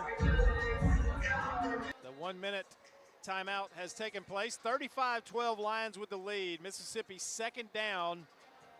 And my goodness, how many yards, Dave? Well, they're back down. Yeah, let's see. They're at the 4-yard line. Yeah, so you're looking at 20. The 25. So you're looking at 21. 21 or 22 yards they've got to get. Second and a mile. Edison will get the run this time. He's in at the slot now, replacing Boyd. And he's going to be in motion. The give. Oh, and hit right away. And he's going to get forward progress. They're going to give him forward progress to the 2-yard line, but he's still going to lose a couple. Tyler Clark with the big hit there. Ty Clark was all over him as soon as he got the handoff. Yeah, the former Georgia Bulldog, the former America Sumter Panther, stopping him cold, loss of 2. And Yancey was there to help out as well. McCall Yancey helped finish up the play. And it's third now and about 23, I believe. 23, 24 yards. Yep, for the Wolfpack. One zip code to another at this point. But this is indoor football, and anything can happen, literally anything. Well, that was proved in the first quarter when they completed a long touchdown pass. On a 4th and long. 4th and very long, yep. Walters gets the snap. Pressure coming. DeAndre Brown got a hand on him. Now he's going to deliver the ball, gets it off, and another Sheffield collision, big hit. And then here's a couple of flags coming in that might have been a face mask. Yeah, it looked like somebody's hand got in there up around the face. I mean, it picked up 7 yards, getting it down to 9, but that would be a first. Yep, it is a face mask call. And that's an automatic first down. 16.1 left here in the first half. So here we go. Nose of the football at the 20-yard line. First down for the Wolfpack. Edison will start his run from about the 7 or 8 yard line. Walters, the quarterback, he's in the shotgun. Single receiver to the right. Edison gets the run. Walters scrambles, looks, throws deep, intercepted. And going down the sideline, nobody's got him down yet, and finally he's going to be tackled. Grant Jackson. Grant Jackson for the Lions gets the interception, and that will be the final play of the first half. As once again, Dave, the Lions defense steps up and gets the first turnover of the game in the final seconds of the first half. Jackson was there. He looked like an outfielder waiting for the fly ball to drop. Actually, let's see. I think they're going to put time on the clock here because the teams have not left. I don't think that play took 16 seconds to tackle him down, I'll be honest with you. So they're probably going to put down maybe 3 seconds. I'm just guessing, 3 seconds. Let's see how much they put back on. He got it all the way down to the 14-yard line. He brought it back probably about a 25-yard return along the far boards. They're going to have one untimed down, Dave. So the Lions will get one play. They get an opportunity to score here. Well, we'll see. Do you think they could score in a one-play drive? Have they done that tonight, other than 3 times already? Yeah, I think so. Yeah, so here we go. Espinosa, free play, so to speak. Here we go. Riverio in at the receiver. He's going to get the run. The snap. Espinosa looking, throwing, incomplete. Just a little bit low. Intended for Jacob Smith. But let's see. Let's see. What do we have here? Unsportsmanlike? Y.N. Myers, the referee. Let's see. Is it halftime? That's kind of what we're waiting on here. Is it halftime? It is halftime. Okay. All right. So that was the end of the first half on that play. There was some discussion there, and we couldn't tell whether the half was over or not. So, but what a half it was. What a half it was. 35-12, the Lions lead. A.J. Robinson, a contender on The Voice. A local product will be the entertainment here at halftime tonight, and it'll be another big show here at halftime in the Civic Center, Dave. The halftime shows have been awesome here so far this year. This one looks like it's going to be another one. Line up another great show. So Dave and I are going to go away. We're going to enjoy the halftime show ourselves. Yeah. And we'll be back for the second half of action here on the Lions YouTube network.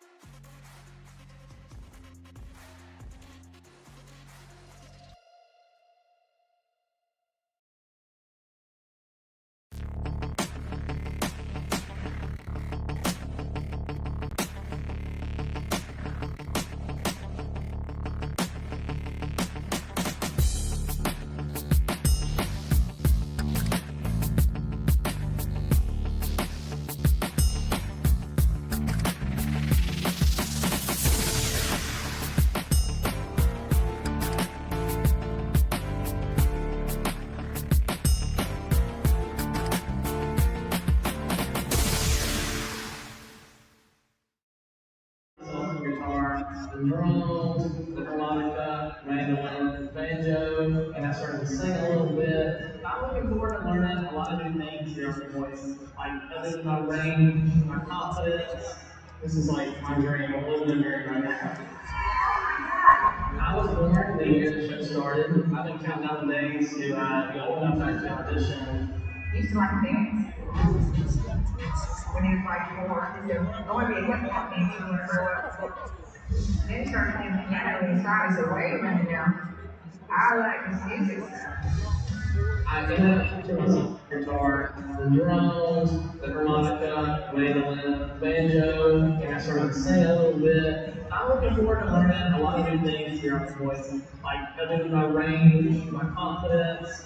This is like my dream. I'm living a dream right now. I was born the year the show started. I've been counting down the days to be old enough to audition. You used to like to dance when he was like 4. He said, I want to be a hip hop dancer when I grow up. Then he started playing the piano and he started. I said, wait a minute now. I like this music stuff. I ended up teaching myself the guitar, the drums, the harmonica, the mandolin, banjo, and I started to sing a little bit. I'm looking forward to learning a lot of new things here on the voice, like building my range.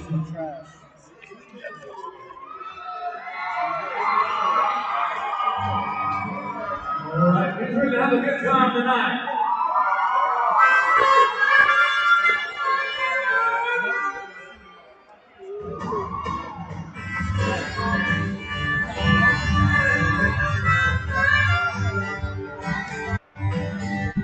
Work, tonight, so long, now the days are right, dancing on the beaches are right for a good time. Oh, we're having a good time. Cause I've been working all the time, I don't go sleep, I'm gonna have a good time. I got to check clean, so put on my hat, forgot about one. So going down in the sound, you know, maybe turn around for a good time. Oh, we're having a good time. Cause I've been working all the time, don't go sleep, I'm gonna have fun, we're having a good time.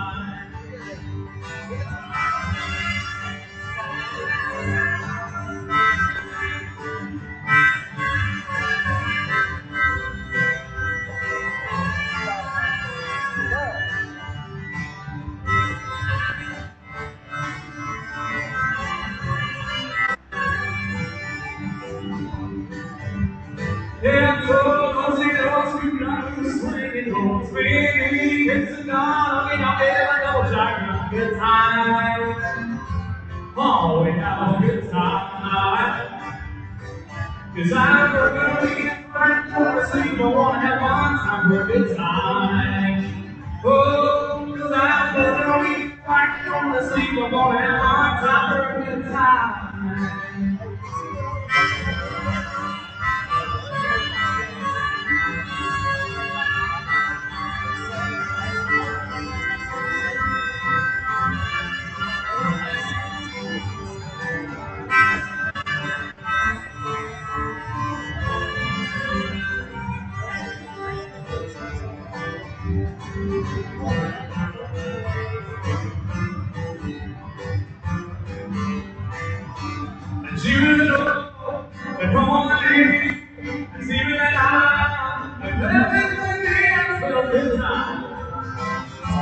Oh, we're having a good time. We're having a good time tonight.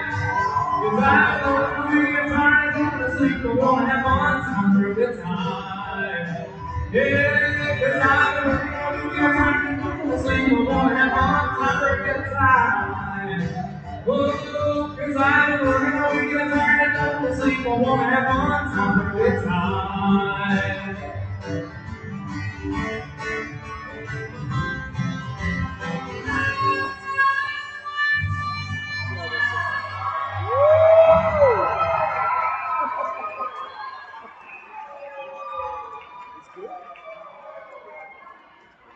Well, thank y'all so much. So excited to be here. Thank you so much to the Slimes for having me out. So excited to be here. This next song we're going to do is an original song of mine that I actually released yesterday. It's called Southern Living. Hope y'all wrote streaming for me. I really appreciate it. It goes a little something like this.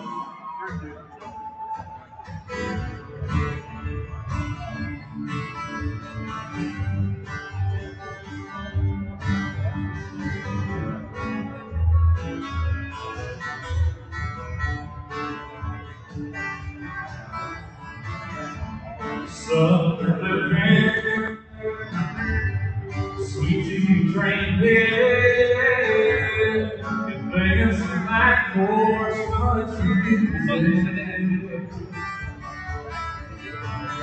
Ain't no better feeling, just a picking and grinning. This kind of life's the best way of living. Yeah, it's a simple life, one that I can't buy. Oh, I was picked up prize, I know that Jesus loves me. I take pride in my country, and this way of life is Southern. Southern living, hunting and fishing, hoping the next one is gonna be a living. Out on the farmland, in a lure on my hands, but I wouldn't trade it for anything. Yeah, it's a simple life, one that I can't buy. I was raised upright, I know that Jesus loves me, and I take pride in my country, and this way of life is Southern.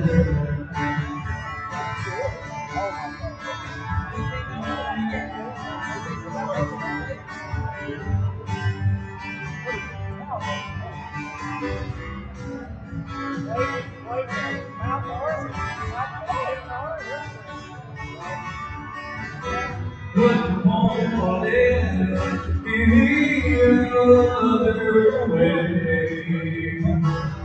That's the way of life is made who I am today. Yeah, it's a simple life, right on the children and the Alabama. I was raised upright, I know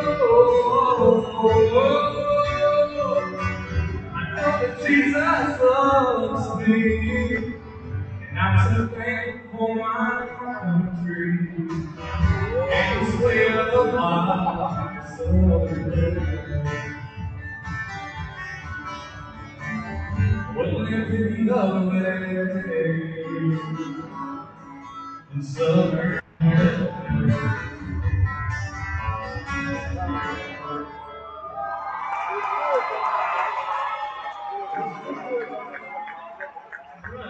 Thank y'all so much. That song's out on all streaming platforms, as well as this next song we're going to do. This song got released back in February. It's called Just What I'm Looking For, and I hope y'all like it.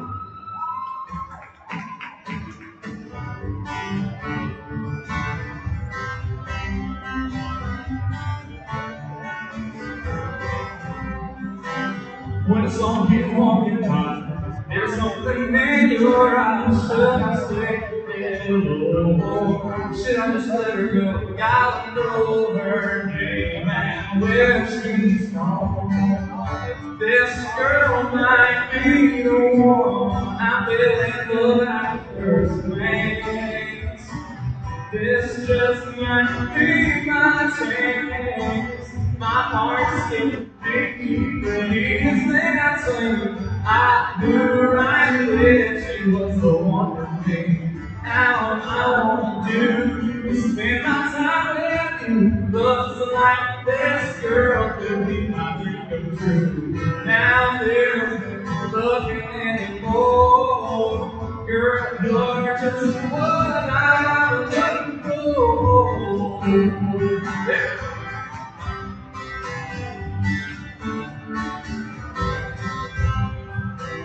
She turned and smiled at me. The rest was history. Never been so sure about a girl before. Now that I found you, my world was changed. It ain't never been the same, girl. We've been in love at first glance. So glad we took that chance. My heart's skipping beat. Prettiest thing I've seen. I knew right then she was the one for me. Now I do spend my time in love's the night forever. Could be our dream come true. Now there's no love anymore. Girl, you're just what I'm looking for.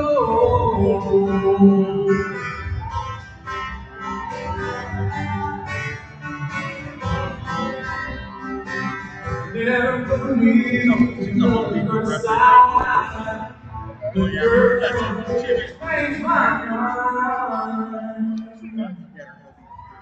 My heart's getting big. The easiest thing I said, I knew right then she was the one for me. Now all I want to do is spend my time with you. Love's the night forever, and we are dreaming too. Now there's no looking anymore. Girl, you're just what I'm looking for. My heart's getting big. With me on my feet, I knew right then she was the one for me. Now all I wanna do is spend my time with you. Love's the night forever, we are dreaming too. Now there's no looking anymore. Girl, you're just what I'm looking for. So glad I found what I was looking for.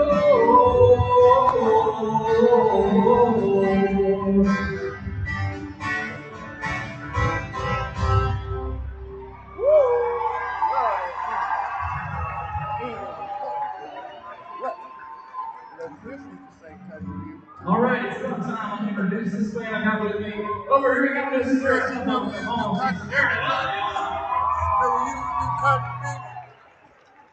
And over here on bass, Mr. Von Simons over here. He's still at my great fire.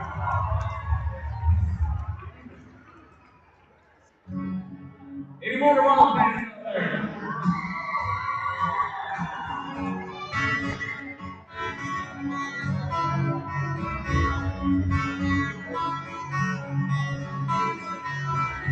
Sexy boy, those high stars, only left to feel love. The little small glass makes the dollar sure go fast. But never got to where you wanted to go. All I've ever owned is a good thing. 72 young clubs born in the holiday. Don't mind me, I'm just Tennessee.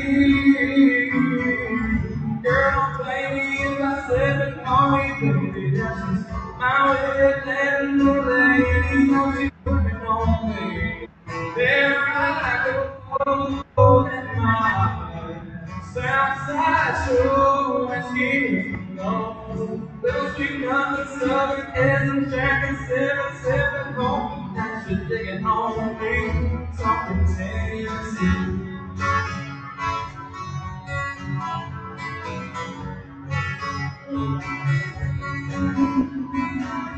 Say the tree lies only heaven lets you see the sky.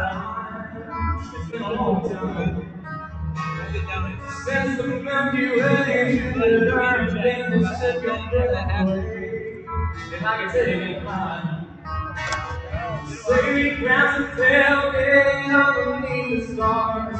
Catching you fireflies in a moonshine.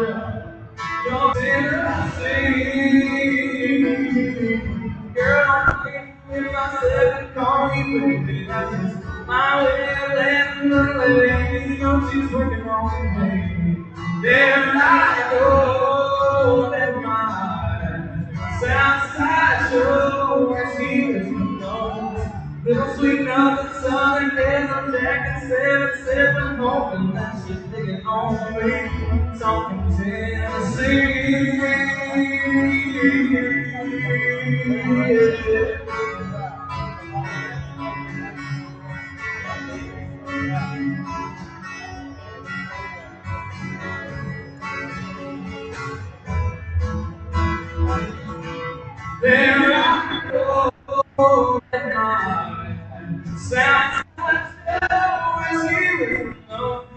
Little sweet southern desert jacket, 7 sipping home. That's just thinking on me. Talking Tennessee.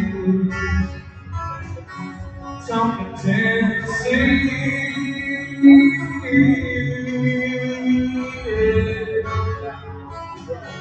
Talking Tennessee.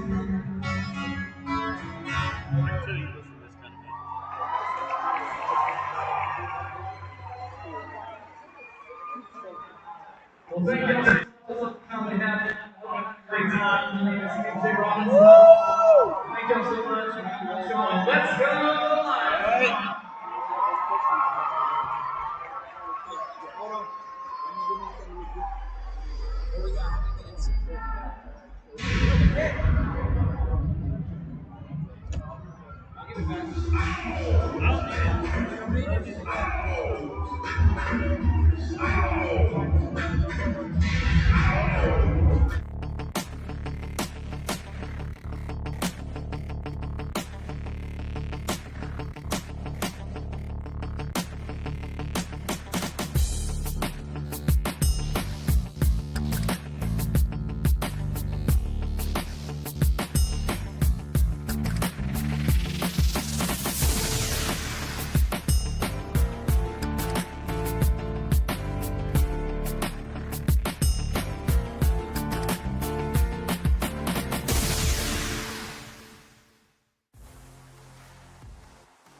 Columbus Civic Center. Your Columbus Lions leading 35-12, and I got some interesting stats. Total yards 106 to 92.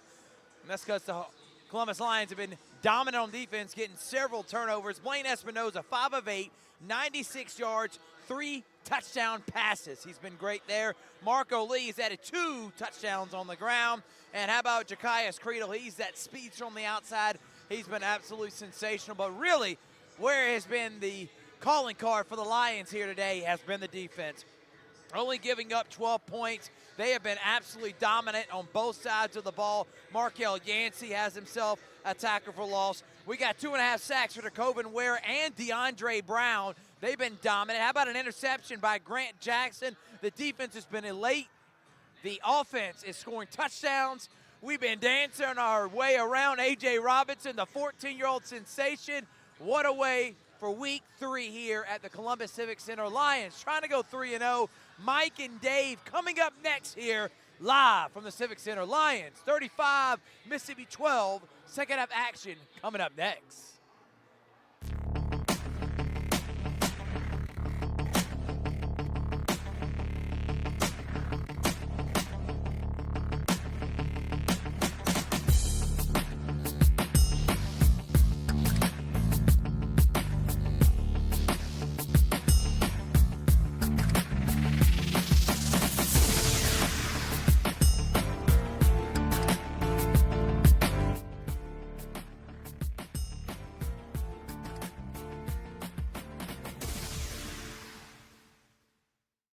everybody. This is DJ Jones with the Sports Visions Morning Show for the best in local, regional, and national sports news. Weekdays from 6 a.m. to 9 a.m. You can find the Sports Visions Morning Show on Facebook, YouTube. Also, you can listen to us on Apple and Spotify by typing in the Sports Visions Morning Show, and download the Sports Visions radio app right now in your app store today. Sports Vision 92.1. We are your hometown sports guys. Imagine a life-changing injury. Imagine the fear and unknown. The Houston Clinic Sports Medicine Team, the only physicians in the area with advanced certification in orthopedic sports medicine, treats sports injuries with innovative techniques. The Houston Clinic has helped nearly 1 million athletes live without pain. Imagine getting back in the game. Imagine the best game of your life. The Houston Clinic Sports Medicine Team.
And we're back here at the Columbus Civic Center.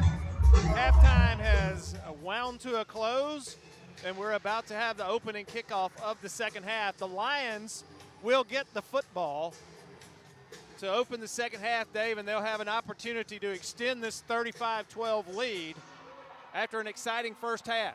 To say the least, that the offense was just absolutely perfect on target. They had 3 one-play drives for touchdowns.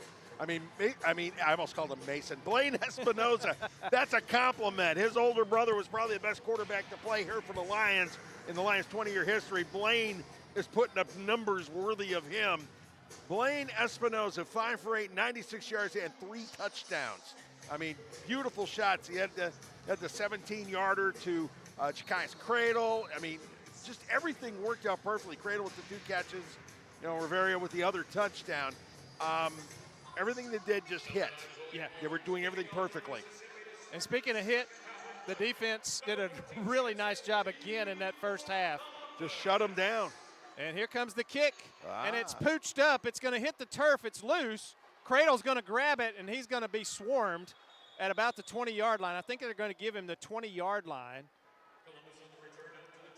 And they tried the little pop-up kick. And, Dave, I've noticed Mississippi having a little trouble in the kicking game tonight. I don't know if their full-time kicker is not here or what might be the situation. But yeah, they didn't do anything. Michael Robbins is listed as the kicker. We really haven't seen him out there. Yeah, so Dontrell Boyd kicked off one time, I know. Kind of. It wound up in the stands after going about 20 yards. It was not exactly what they wanted. So it'll be 1st and 10 for the Lions at the Wolfpack 20-yard line to begin this second half. Espinoza will be under center.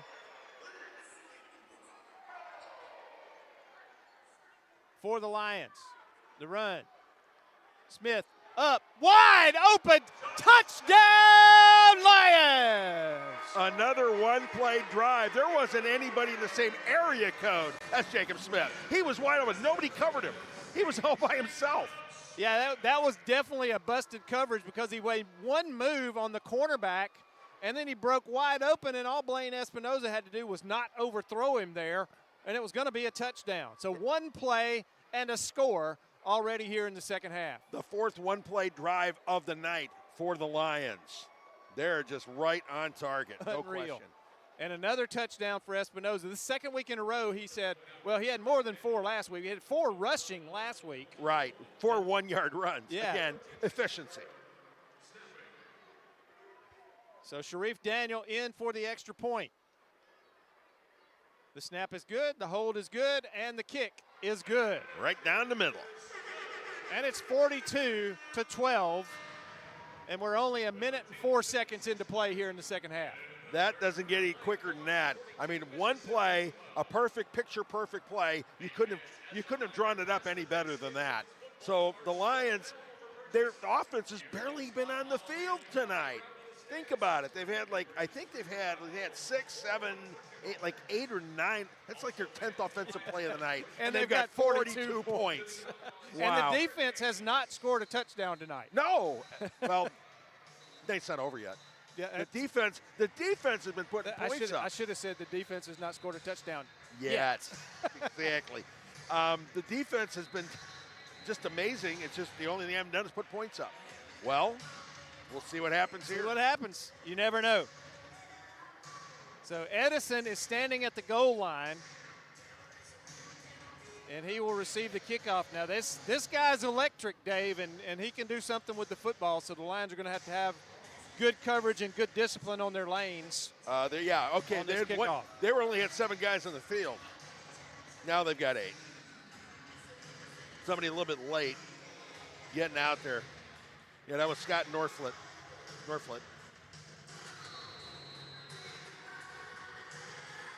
So Edison and Norflet are deep. Edison's going to come up to the 5-yard line. Daniel boots it. A good deep kick is going to get over off the boards, and Edison's going to take it at the back of the end zone. He's out, and he's going to be tackled, and that is a great stop. That is Droyle Green with the stop. Wow. As he grabs him at the 4-yard line. Just slings him down. That was a perfect kick. That was an absolutely perfect kick by Daniel. The only way it would have been better is if it gotten over that board. No, it was better just like that because over the board puts you at the 5. Puts you at the 5. They're in the 4. They let him get to the 4 there. So good job by the coverage team and a great kick by Sharif Daniel. I'm surprised they haven't pulled out the challenge football, but you only get it once per half. Yep. Because the challenge football, according to the AL rules, gives you double points if you score, if you're the offense. You have to be down by at least 14 points, and it gives you a chance to try to make up some ground. They're down. They have ground to make up, but they still haven't asked for the golden football. Dave, we got a little change here as Norflet will play quarterback. So Norflet will be in at quarterback for the Wolfpack. He's listed as a safety, and he's going to keep, gets behind one of those offensive linemen, and he's tripped up out there and brought down by DeCoven Ware. He picked up some yardage, though. He picked up 5 yards. He did get out to the 9-yard line. So Norflet listed primarily as a safety, and now he's going to be in at quarterback. Let's see if they're going to let him throw the football, if they're just going to try to run it this half. The snap, bad one, and he's going to go down at about the 6-yard line. Where, again, in the backfield. They have had trouble with snaps tonight, Dave. There have been a number of high snaps, both in the first half, and that was another one here in the second half, and that has set them back. They're at the 6-yard line. It'll be 3rd down and 8. So there we go. I mean, mistakes like that will kill you. And when you're down by 4 touchdowns, you have to strike quick and make it work. They're having problems just doing the simplest things now at this point. Again, you get a different quarterback in there, too. That has a lot to do with it. So here we go. It's another running play. He's got a seam, and he's going to get the first down and more. Across the 20, across the 25, into Lion territory to the 23. And a big play from Norflet there on the keeper. That was clutch. Give him credit. He did what he could do. And one play again, you don't cover a seam or something else. Their first touchdown, I remember, came on a 4th and long. Right. And that perfect pass thrown into double coverage, but it was perfectly timed. Something to watch for here, Dave, too. The Lions defense can't get lulled in and get baited into a quick throw as he's trying to run. Another bad snap, and DeCoven Ware all over him. Loss. And that's going to be a loss back to the 24 of Mississippi. 2-yard loss there. Yeah. And it's going to be 2nd and 12. Ware's just been camping out back there. He's been getting good kind of penetration and when he's rushing, and they haven't had an answer for him, but nobody's had an answer for him all year long. Nobody's had an answer for him all year. You're right. He is so quick off the football, and when he's on a blitz, he is through that gap in a hiccup. So 2nd and 12 now for Mississippi. Everything has been a running play so far. The snap, another high snap, and coming from the backside, DeAndre Brown this time. DeAndre Brown, and he and DeCoven Ware have a good celebration going over there on the tackle for loss. And it's going to be 3rd now, Dave, and let's see, about 16 yards for the first down. Now they ran a nice running play the last time on 3rd and long and got the first down. We'll see what kind of defense. We'll see what Damian Daniels does with this defense. They've got to watch the fake here. They don't want him to run toward the line of scrimmage and then pull up and throw a ball deep. No, and that is a danger. But again, we haven't seen him throw yet. The snap. He is back to throw this time. He's going to lay it up, and it is incomplete. It was underthrown, It was underthrown, and the receiver, and that is number 3. Ty Pettaway came back for the football and let it get off his hands, and his momentum was going forward. He was able to reach back and tip it one time with his free hand, but couldn't come down with the catch, and it's 4th down. You could tell Norflet's not a quarterback because that throw was kind of labored. It was a little bit of a duck, and it had really no steam on it. He just lofted it up. He put a little bit too much touch on that one. Yeah. I think he was just trying to lay it up and let the receiver run under it, but the only problem was he threw it behind him, and he had to run back for it. Well, Pettaway did a good job to get his hand on it at all. So they start the receiver in motion. He gets the snap, looking to throw, throws it again, lays it up high again. Intercepted! Jakari Thomas. Jakari Thomas, for the 2nd week in a row, has a pick, and it's Lions football. Great defense there. Norflet, they paid for it. Norflet's just been lofting it up there, let his receivers make the play. Well, that one was, again, Dave, that one was a little short. He put a little bit too much air under that ball, trying to let his receiver run under it. And Jakari was able to stop, get back, and pick it off before it hit the turf. So there we go. They're doing what they can. And right now, what they can is just give the Lions another shot. So the Lions will take over 1st and 10 at the 8-yard line. 42-12, they lead it. Everything's been going right for the Lions. Everything they've dialed up has worked. The defense has come through with the big plays. A couple of mistakes, and that's all. Other than that, it has been almost as like the opener. And Dave, we got a media timeout, so let's take a quick timeout. We'll be back in a moment here on the Lions YouTube network.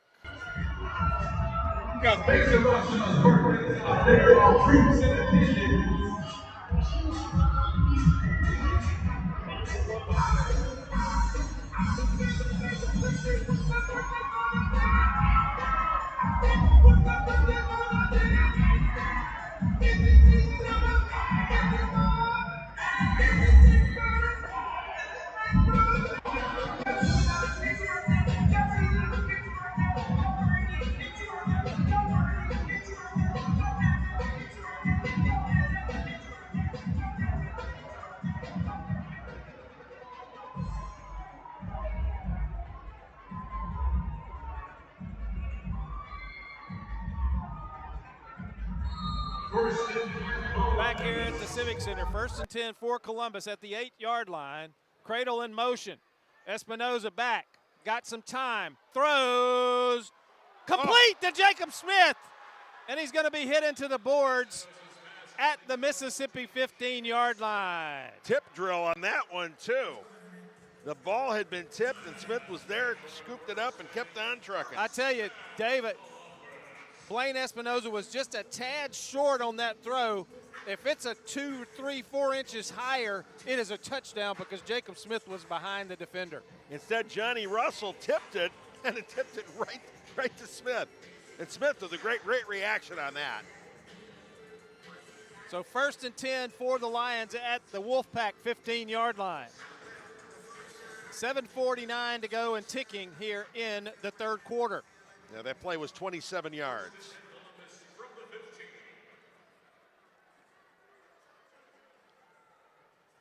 Jamon Fortson will get the run. 2 receivers to the left. That's Cradle and Smith. The snap.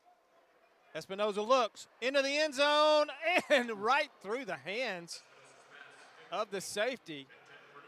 That is Lorminier, who let that one get through his hands. And actually, I think Fortson thought that ball was going to be caught because he might have had a chance to catch it. Yeah, it looked like it went through his hands, too. Lorminier may have gotten a hand on it or something to tip it a little bit. But either way, incomplete. 2nd down. That's an unusual thing tonight, an incomplete pass. Yeah, I mean, if they do score this drive, it'll match the longest drive they've had all night of 3 plays.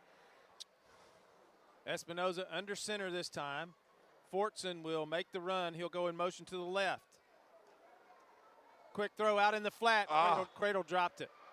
He saw the defender coming and was going to try to make a move and just took his eye off the football. And it goes to the turf, and it'll be 3rd down. Yeah, that can happen on something like that. Again, this night has been so perfect. When you see something like that, you're going, huh, what? Yeah. Well, so this will be the longest drive of the night. This will be their 4th play on the drive. They have turned everything into, it's been gold all night long. So only one first down so far this half. The Lions need one here, or they need a score. So 3rd and 10.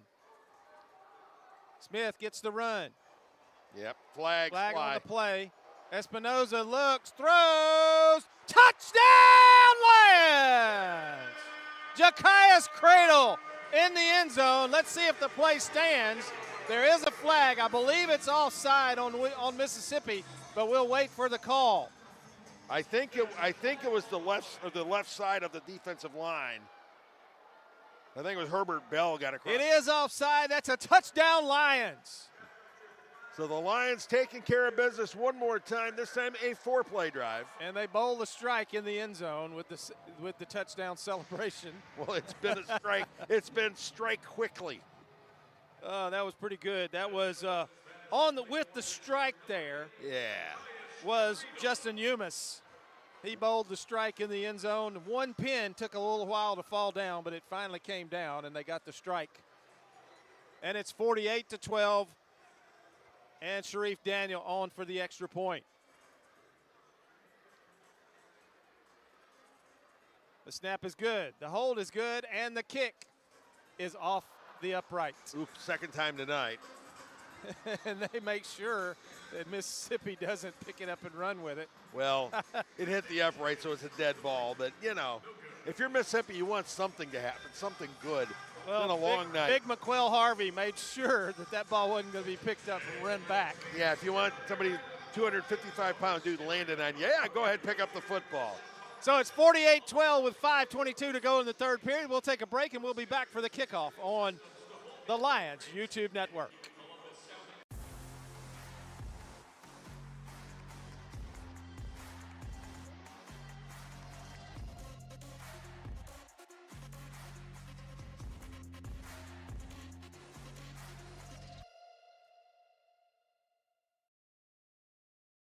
Imagine a life-changing injury.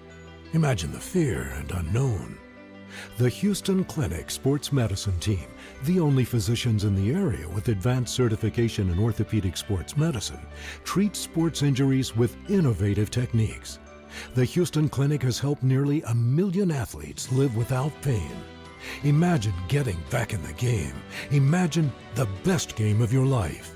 The Houston Clinic Sports Medicine Team. Back here at the Columbus Civic Center, 48-12, the Lions lead. Sharif Daniel about to put toe to leather here after the score. He boots it away.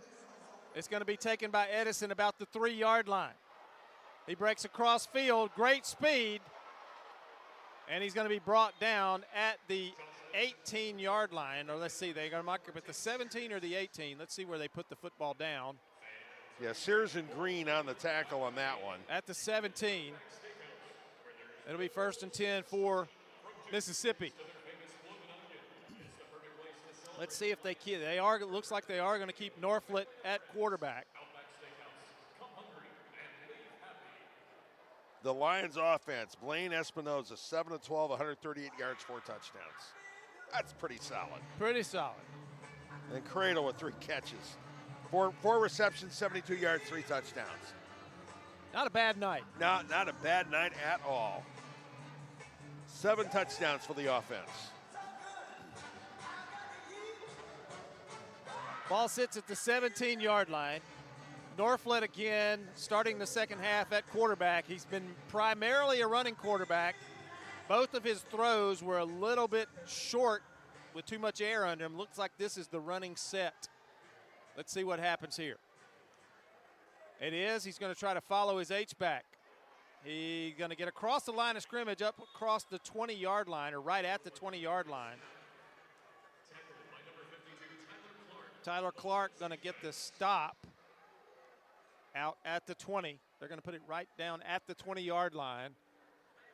So a gain of 3.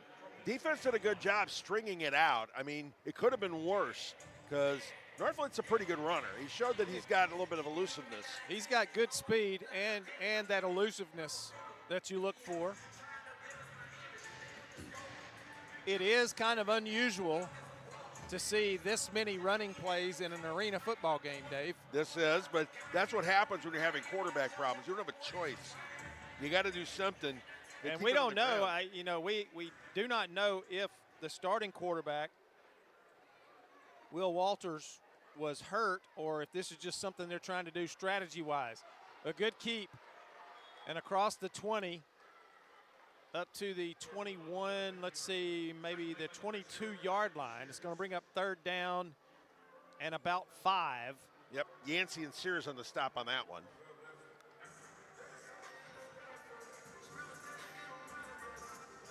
So 3rd and 5 for the Wolfpack. Trying to do something different here on offense and get something going.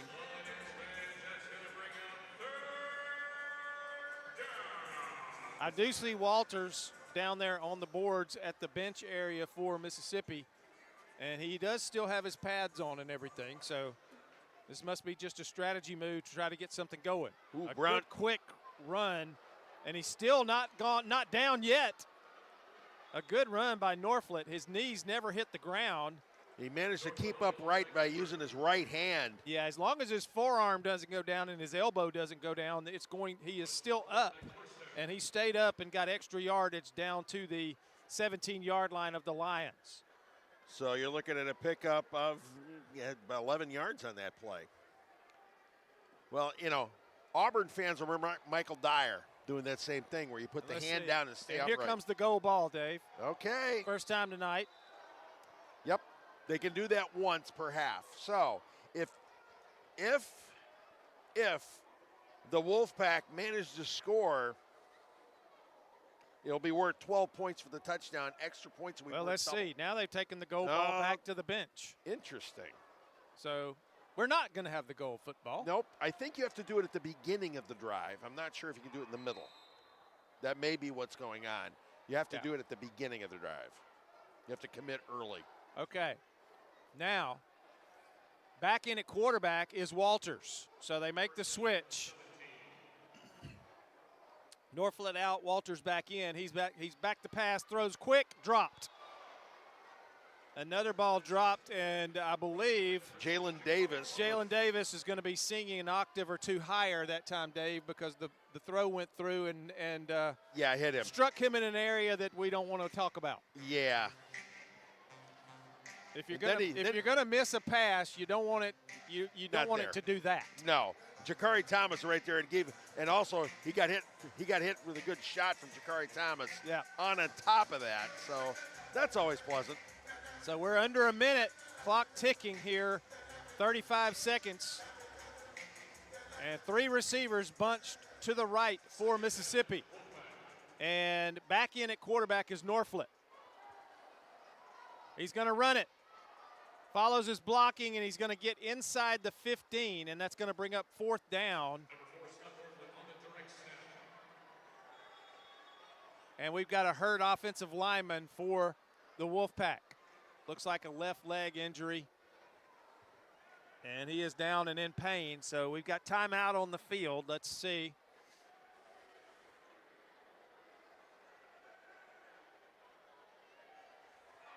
And they have had some trouble. Here come the Lions trainers. Yep. We'll see if they put time back on the clock there, because the clock kept running while he was down.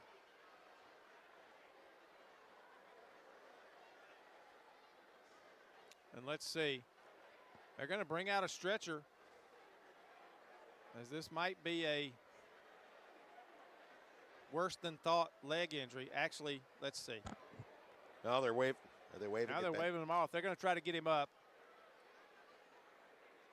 It's a big guy. That's Jamal Bailey, the offensive lineman. They get him up, and he's going to put some weight on it, and he's going to bounce around. He's able to walk on his own, so stretcher not needed. He is limping, but it looks like he's going to be able to walk it off. The limp gets better and better the more steps he takes. He'll have to come out for a play. And we'll see if they call that the third quarter if they put time back on the clock. All right, looks like that's it. That's the end of the quarter. That is going to be the end of the third quarter. The Lions lead it 48-12. We'll take a timeout, and we'll be back in a moment on the Lions YouTube network.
All right, everyone, welcome back here. Third quarter, 48-12, about to start the fourth. What a dominant performance by the Lions defense. They have shut out and completely dominated, taken away everything offensively by Mississippi. They're about to do a kick right now. I know y'all want to see that. Lions dominating here, 48-12.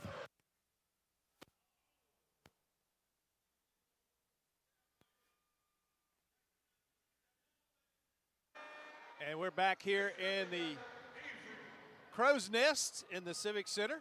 And the kick for cash is going on. And Dave, this week it is $7,000. I know. And somebody hits this kick, and the first one was close. The first one was very close, a little low and to the right. So take notes on it. Now this kid, this guy coming up is a lefty, a left footer, and he lined it up like he knew what he was doing. Let's see what goes on here. The ball fell off the tee. Ha. Well, one more try. Maybe it's a strong wind, southwest wind from, oh, wait a minute. There is a breeze in here. Yeah, it's the air conditioning, and it's a little chilly up here, but. And here comes the kick. Oh. He shanked. Well, he looked like he knew what he was doing. Yeah, looks can be deceiving. So we got one more contestant. This is always fun, though. You know, when you get somebody a chance to win a little bit of cash there, try to do something fun. At some point, Dave, they're going to pick a soccer player out of the crowd. Somebody's going to nail this kick and go home with some cash. Somebody's going to get it. Well, the first one was the closest tonight. Dum, dum, dum, dum. Well, through 3 quarters, the kickers look more like Mississippi has looked tonight. The Lions offense has just been absolutely brilliant. Now, I gave you numbers a little while ago on Blaine Espinoza. I was wrong. I forgot about a 20-yard touchdown pass. So Espinoza is 8 for 13, 158 yards, and 5 touchdowns. Wow. Those are numbers. What a night.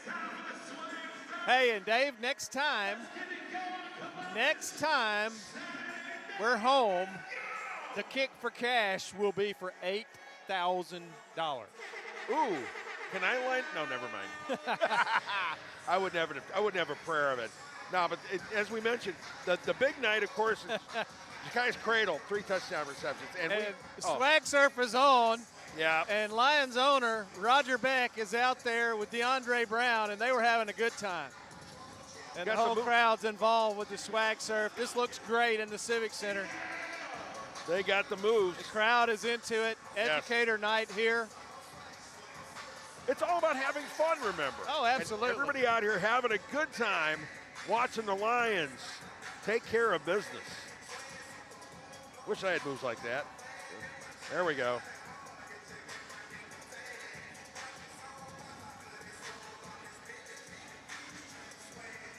I don't know. I don't have the moves, so I'm not even going to try to bust the move. That's just not going to happen. But these first 3 quarters, I mean, Lions have done everything you want to do. Speaking of having moves, yeah. Every move that's been made tonight by the Lions seems to have worked very well. Yes. I mean, offensively, defensively, special teams. I mean, when the game opens up by recovering the opening kickoff on a fumble in the red zone and you score in the first play, that usually sets a tone. Yep. Sign of things to come. Yep. And talk about swag, Dave. This Lions team sporting some swag here tonight. Absolutely. As the crowd still involved in the Swag Surf. And everybody's doing it right. So here we go as we get ready for this 4th quarter. Let's see what the Lions can do here. How many more points can they post? Let's see what else they can come up with here. The defense has yet to score. That's about the only thing that happened. There hasn't been a kick return. Nope. There hasn't been a pick 6.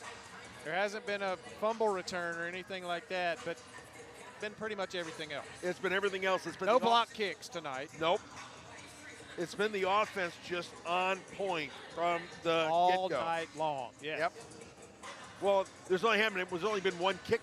There's only been one opportunity with the kick. That's true. Well, three, but Mississippi's done well on the kick return coverage. We'll give them that.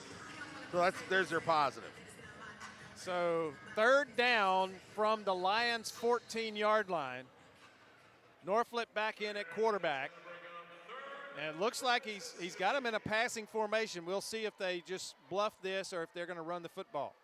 And they are going to run the football, and Norflett is going to be brought down short of the 10-yard line. I think they're going to give him to the 11, and that'll bring up 4th down and about 4. Yeah, 2-yard gain on that one. That's not nearly enough. So, yeah.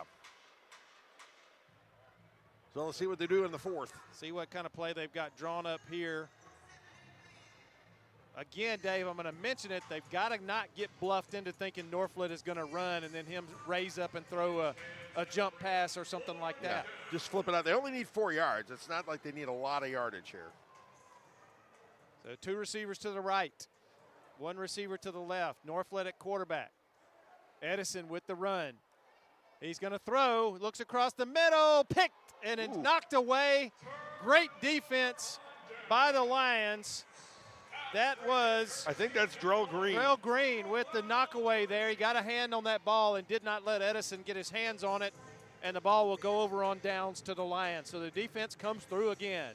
Perfect play by the defense, taking care of business. So the Lions, this would be the longest drive of the night for them. Because they're going to get the 11. Let's see. No, they had the ball on the 8 The last touchdown drive came from the 8-yard line. The 8-yard line, yep. Yep. So That was their long drive, 4 plays. 1st and 10 from the 11. And we're ticking down toward 13 minutes left in this game. Lions lead at 48-12. I can see what they can do here. But let's see what they pull out of the hat here. Yeah. Because now's the time where maybe you can work on something.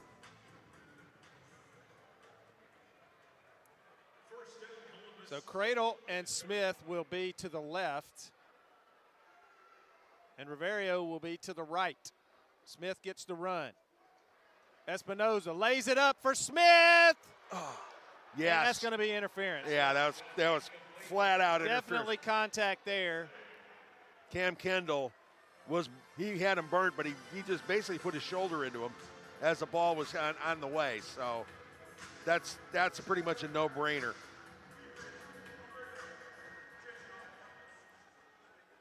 $10 yards and an automatic first down. So it'll be at the 21-yard line now, 1st and 10 for the Lions. And Smith was open, Dave. He was. He was behind. He was. And that little bump knocked him off stride, or it might have been a touchdown. Sure. And honestly, if you're Cam Kendall, what are you going to lose? I mean, if you don't do that, you're going to make the catch, it's a TD. There is a such thing as a good pass interference penalty. That was it. Yeah, when you don't get when it's not spot of the foul, you might as well if you're burnt. So 1st and 10 from the 21-yard line. Cradle.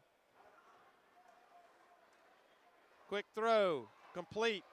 Cradle brought down at the 20 of Mississippi. That'll be another first down for the Lions. Yeah, Kendall with the tackle. You notice that move Cradle put on, he kind of did a spin, and it forced Kendall to tackle him forward, and he got the first because of it.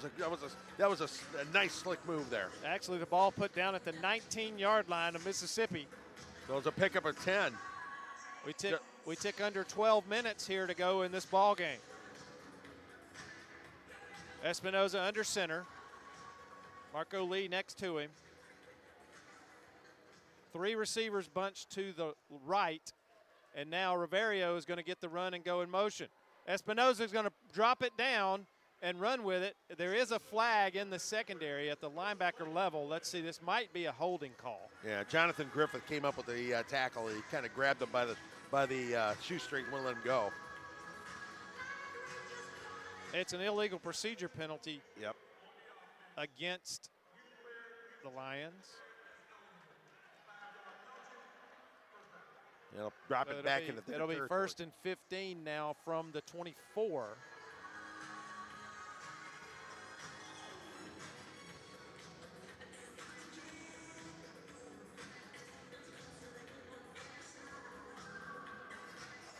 So here we go. We see what the Lions can do here.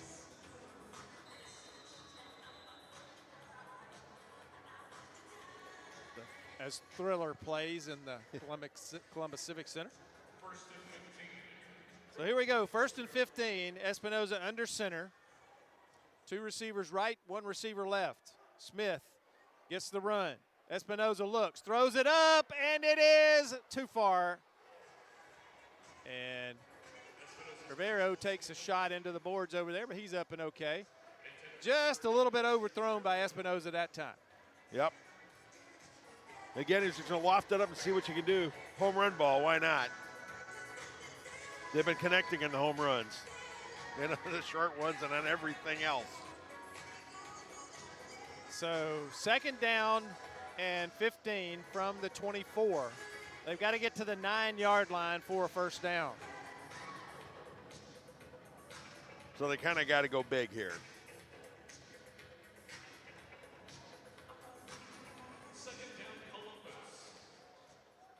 Espinoza under center, all 3 receivers to the left, and now Riverio is going to go in motion to the right and get the run. The snap. Espinoza looks, throws for intended for, and there's another interference penalty, but they're not going to throw a flag. I would think that was a flag on that because there's no doubt. He bumped him big time and the ball was in the air. There is no doubt that should have been an interference penalty, but maybe these officials are just wanting the clock to run. I don't know. Yeah. But that was pretty obvious to everybody who's here. Yeah, Javon Davis on the coverage on that one. So here we go, third down. Third down. We're not used to this, are we? No, we're not.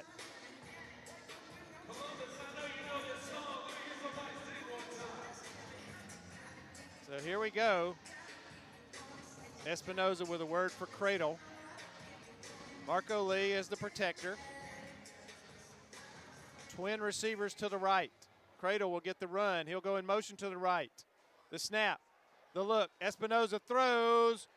Oh, good defense right there as number 7, Javon Davis, comes over and gets there just as the ball does. Smith almost came down with it. He got both hands on it. Yeah, but again, good defense. So that sets up fourth down. Hey, what is this? I know. What is this concept of fourth down for this Lions offense? I'm completely unfamiliar with it. I mean, the Lions haven't had many fourth downs all season long, quite frankly, because they have taken care of business quickly. Okay, a first down. For a first down, they will have to get to the 9-yard line. Yeah, so you're looking at 15 yards. So let's see what happens here with this Lions offense. Can they keep this drive alive and get on the board again?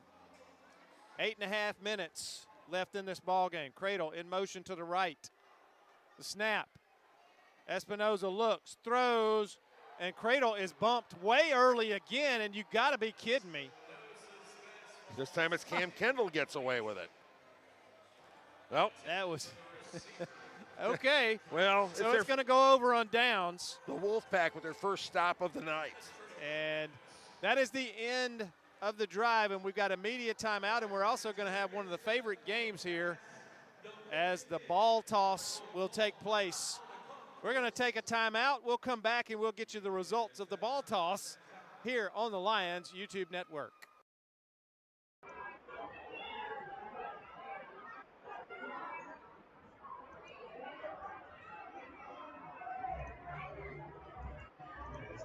All right, fans, get ready. If you got no ball, stand up. DJ, play some music in 3, 2, 1, let's go.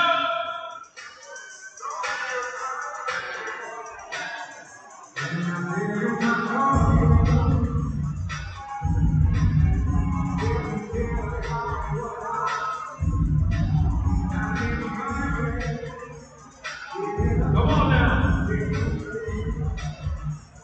Almost. There we go.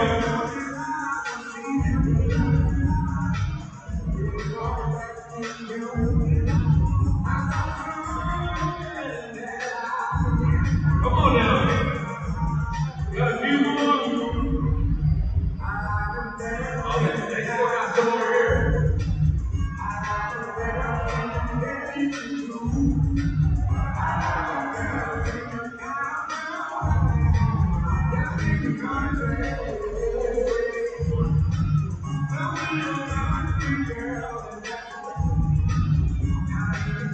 All right, that looks like it.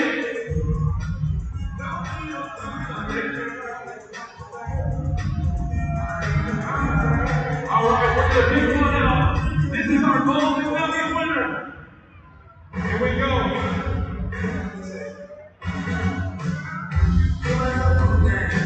We just need one.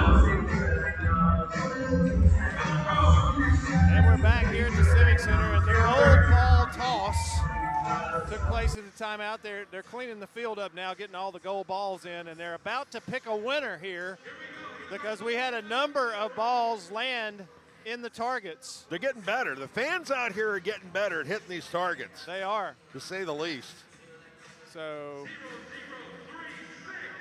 and the number has just been announced. Let's see, where is the winner? Let's see. Somebody will be happy. Number 0036, I believe, was what they announced. There you go. Actually, everybody here has been a winner tonight because I've gotten to see some really great football. Great point, Dave. No doubt about it. Folks, we're gonna take this opportunity to encourage you.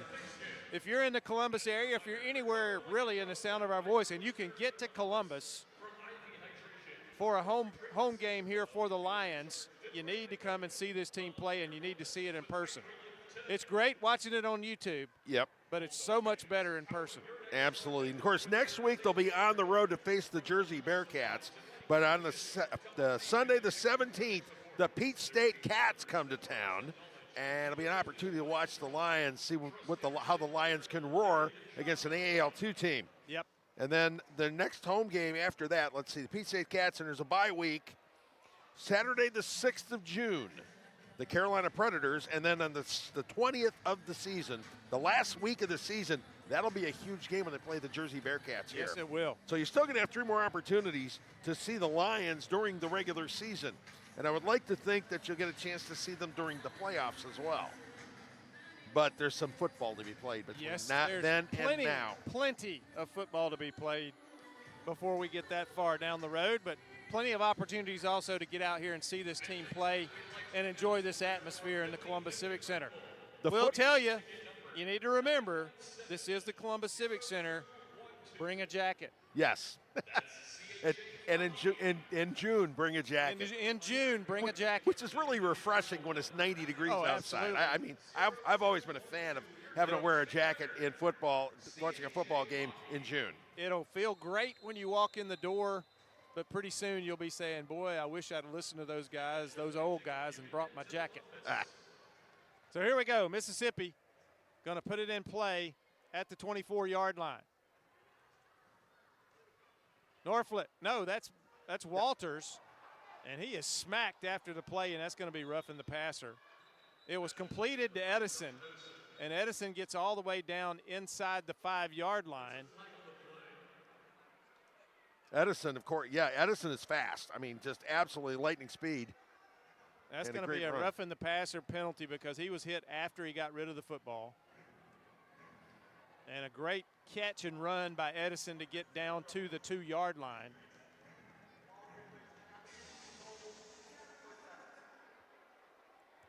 And they're gonna go half the distance, so this is gonna put them at the 1. Yeah, tack on 1 more yard to it. 24 yards on the pass and then 1 yard on the penalty. So Walters back in at quarterback, and he throws a pass to his speedy receiver. And now Norflet is going to come back in at quarterback. Now they're on the 1, so running it does make sense. On the other hand, the Lions have been just absolutely just crushed the run all night long. All 3 receivers to the right. Norflet going to take the snap, and he's going to go up the middle and touchdown. Yep, he broke the plane. Despite big hits there by DeAndre Brown and Mikel Yancey. So they're on the board again. Yep. So it's 48-18.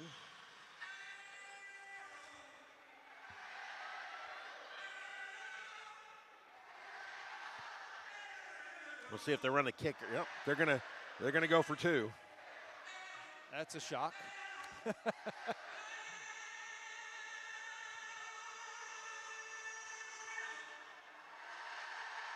So let's see how the Lions line up on this one. Okay, here we go. Norflet at quarterback. He's going to go off the left side, and he is going to get in for the 2-point conversion. Slipped a couple of tackles over there. Yeah, and DeAndre Brown is mad at himself. He's still down on the turf. I think he's giving himself a talk before he gets up over there. Yeah, Marte Sears also had a shot at him. It was a good play by Norflet. Is he injured? Let's see. Nope, he's up. I think he was just having a talk with himself for missing a tackle. Injured pride, perhaps, because that might be the only tackle he's missed all night long. All year long. Yes, point. So that was a good run by Norflet. He just put his shoulder down and just said, I'm going to get this. Come on. And he slipped 2 tackles there, so it's 48-20 with 6:20 to go in the ball game.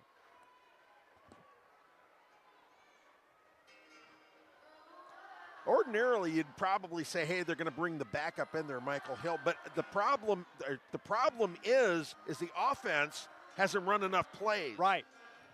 They need to work on things, and the offense has only been out there for maybe 18 plays. That's not nearly enough. They need work, and to do that, you got to get out there. So I would not expect to see Michael Hill take over. I would expect to see Espinoza stay in. So Riverio is at the goal line. Jacob Smith is at the 20. They're expecting them possibly to do something a little different with this kick. And kicking is Tazeo Wallace for Mississippi. The big guy. Straight on, and he boots a little squibber. Smith's going to take it at the 15-yard line. He's got a seam. Now he's going to be gathered up and tackled at midfield. Enrique Crumbs getting the tackle. We saw Crumbs. He was one of the draftees. Yes. He played for the River Gators. He did. He played for the Tri-City River Gators, was taken in the draft. And a good tackle by him. They did a good job on that. They stayed in their lanes. And with Smith, fleet as he is, if you don't stay in your lanes, you're going to get burnt. That you are. So he had a 7 or 8 yard seam there and got those yards, but it was met at midfield and brought down. And it's 1st and 10 for the Lions. Espinoza has the play. I don't think they're going to be in a hurry here. At this point, you want to work on some stuff, but getting out of here uninjured is also a priority. So all 3 receivers are lined up to the right side of the field. Cradle will get the run. The snap. Espinoza looking, has time, throws deep, looking for Cradle. Touchdown, Lions!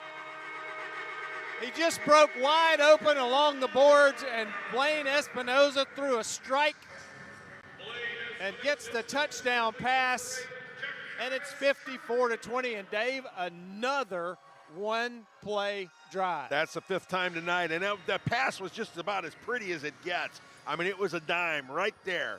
Just a line shot, and Cradle was right there at the end of the boards, hauling it in. His 4th touchdown reception of the evening. And so they're going to go for 2 here, as Pierre Coffey is giving the play to Blaine Espinoza.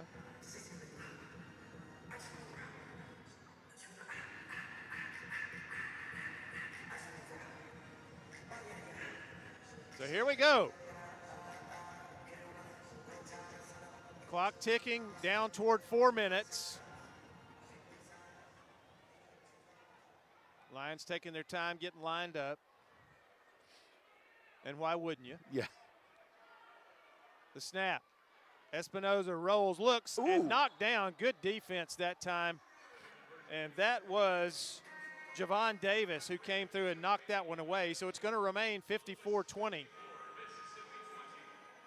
They had the play, had the guy there, and Javon Davis said, nope, not letting you catch that one, big guy.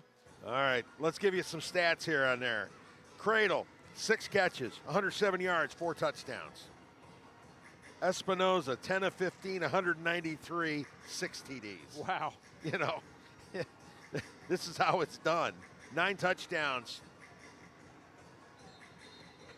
And I tell you, give Mississippi credit for putting 20 points on the board tonight, Dave. Yeah. With basically some pieced together offense. Their starting quarterback was hurt last week with a broken finger. They came in with their backup quarterback, and then he's been in and out in the second half, and they have run the football effectively with Norflet in this second half. So give them a little bit of credit. They have worked on some things, and they have gotten better in this football game. Exactly, and the whole thing is you got to go with what you got, and they're still trying to put things together because I don't know what kind of answer they're going to have at quarterback. Well, I mean, let's face it, Walton hasn't looked that badly. He's just spent most of his time running for his life. Yeah, absolutely. So Sharif Daniel will kick it away for the Lions once again. 3:52 remaining in the ball game. A lot of the crowd has decided to get an early start toward the parking lot, but there's still a great number here, and they're having a good time. The kick, little wobbly, going to get along and go out of bounds over the boards, and it's right at the 10-yard line.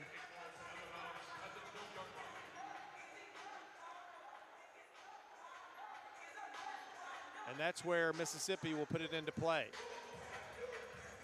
So the ball bounced and went out, so they get it where it went out. Yep.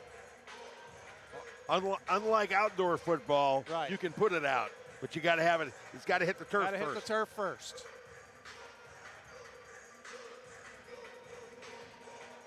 So here we go. Walters back in at quarterback. So they will be throwing the football some here.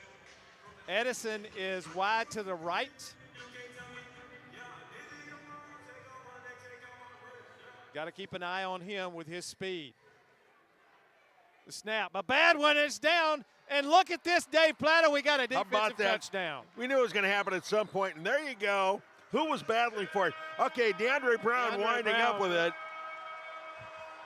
Oh, and we've got an injured player. Is that Yancey? I believe, let's see.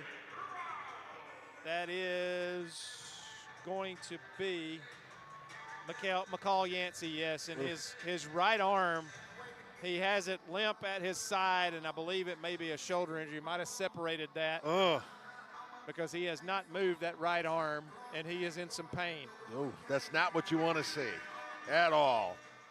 This late in the game, and a game that's already in the books, to see one of your top players injured. They were shuffling, trying to get that loose football, and something happened there, and I believe it might have knocked that right shoulder out of joint, and they're going to raise him up as gingerly as they can.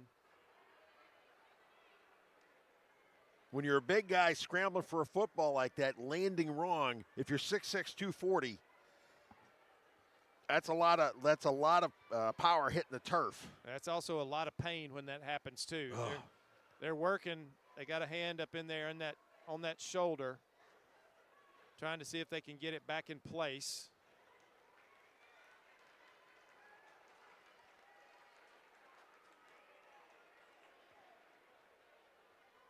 It's going to be sore for a while, and he's going to walk with it, kind of still hanging over there. But he's jawing with his teammates, joking with them, having a good time. He's still in pain, but he's having a good time. These are tough guys. If you're a football player at this level, you're used to pain just a little bit, and you just fight through it if you can. Here's hoping that things are going to be okay with McCall Yancey. And of course, he goes off, and a couple of teammates pat him on his injured shoulder. Well, why wouldn't they? They're going to go over there in the tunnel. He'll get some treatment. Meanwhile, Michael Hill will be in. It is 60-20 now. They're going to go for two. Michael Hill will be in at quarterback for the two-point play. Cradle is to the left. Smith and Fortson. And a little halfback pass is good to Smith. How about Marco Lee? Marco Lee got the handoff or the pitch, then took it and threw it to Smith. And let's see, I believe they're saying it's good, but they haven't put the points on the board yet. They have now. The two-point conversion was good, and it's 62-20, 2:54 to go in the contest. We'll take a quick break, and we'll come back for the kickoff here in the Civic Center. It's Lions 62, Wolfpack 20 on the YouTube network for the Columbus Lions.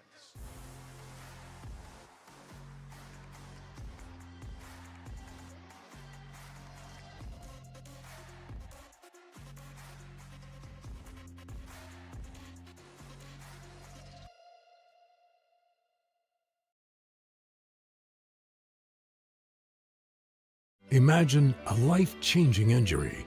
Imagine the fear and unknown. The Houston Clinic Sports Medicine Team, the only physicians in the area with advanced certification in orthopedic sports medicine, treats sports injuries with innovative techniques. The Houston Clinic has helped nearly 1 million athletes live without pain. Imagine getting back in the game. Imagine the best game of your life. The Houston Clinic Sports Medicine Team. Back here at the Civic Center, Sharif Daniel about to kick it away again. 62-20, the Lions in the lead. 2:54 to go in the contest. And he boots it away. He's going to kick it deep this time. Edison's going to take it a yard or two deep in the end zone. He's looking for a seam. He gets to the outside, and he's still on his feet. Gets across the 20 in Lion territory, and he's going to be brought down right there. So it'll be first down at the 19-yard line. They're going to give him forward progress to the 19. So another good return by Edison. Yeah, Jacob Smith, the guy that chased him down. If you're going to have two guys chasing each other down, take the two fastest guys in the field. I'd like to see those two guys in a race. That would be fun. I'll tell you what. They can both scoot. There's no question about that. They're built very similar to each other, and both of them look like they have track skills. Yes, major. Well, we know Jacob Smith does. Yes. Not sure about Edison, but he sure looks like he might have run a sprint or two in his time. Yeah, I would say the chances are really strong that he has. So the Wolfpack have the football as we tick down to 2 minutes. Norflet back in at quarterback. He's going to run to his left. He's loose across the 15, gets down to the 10-yard line. And the ball came loose over there, but the ground caused it. And he's going to get to the 10, and that's going to gain of 9. It's going to be 2nd and 1. A minute and a half in the contest. All three receivers to the right. Norflet still at quarterback. He's going to go to his left again. He's going to get the first down and get in there to the 8-yard line, where it'll be 1st and goal. Colin Neely coming up with the tackle on that one. Neely, of course, in for Yancey while they get him checked out. So we're coming down to the 1 minute timeout. 1 minute left in the game. It's 62-20 Lions. We'll take a timeout. We'll come back here to the Civic Center for the final minute of play on the Lions YouTube network.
Back here at the Civic Center. 1st and goal at the 8. 1 minute to go in the contest. Norflet. Little quick pass out to Edison. Edison inside the 5 in the end zone, touchdown. Well, they had all three receivers to the right, and Edison got that and just waited on some blocking Dave and got himself into the end zone. Yeah, he just scooted in there. He's quick. There's no question about it. He just kind of sliced between 2 or 3 defenders, and he was in. Got a little help from the running back, Jason Hall, who got out there and helped block on the edge. And Edison gets into the end zone. It's 62-26. This is for pride now for the Wolfpack. Plus, they're trying to work on something for next week. Similar formation, all three receivers to the right. Norflet at quarterback. Moves Hall over now, adjusts the protection. Now he's going to run to the left, and he's going to win the race and get the 2-point conversion. That was quick move by Norflet. He just went left and just cut and just took off. And the official just gave a young fan a gift. Threw him the football up there, and he's excited over there behind the goalpost.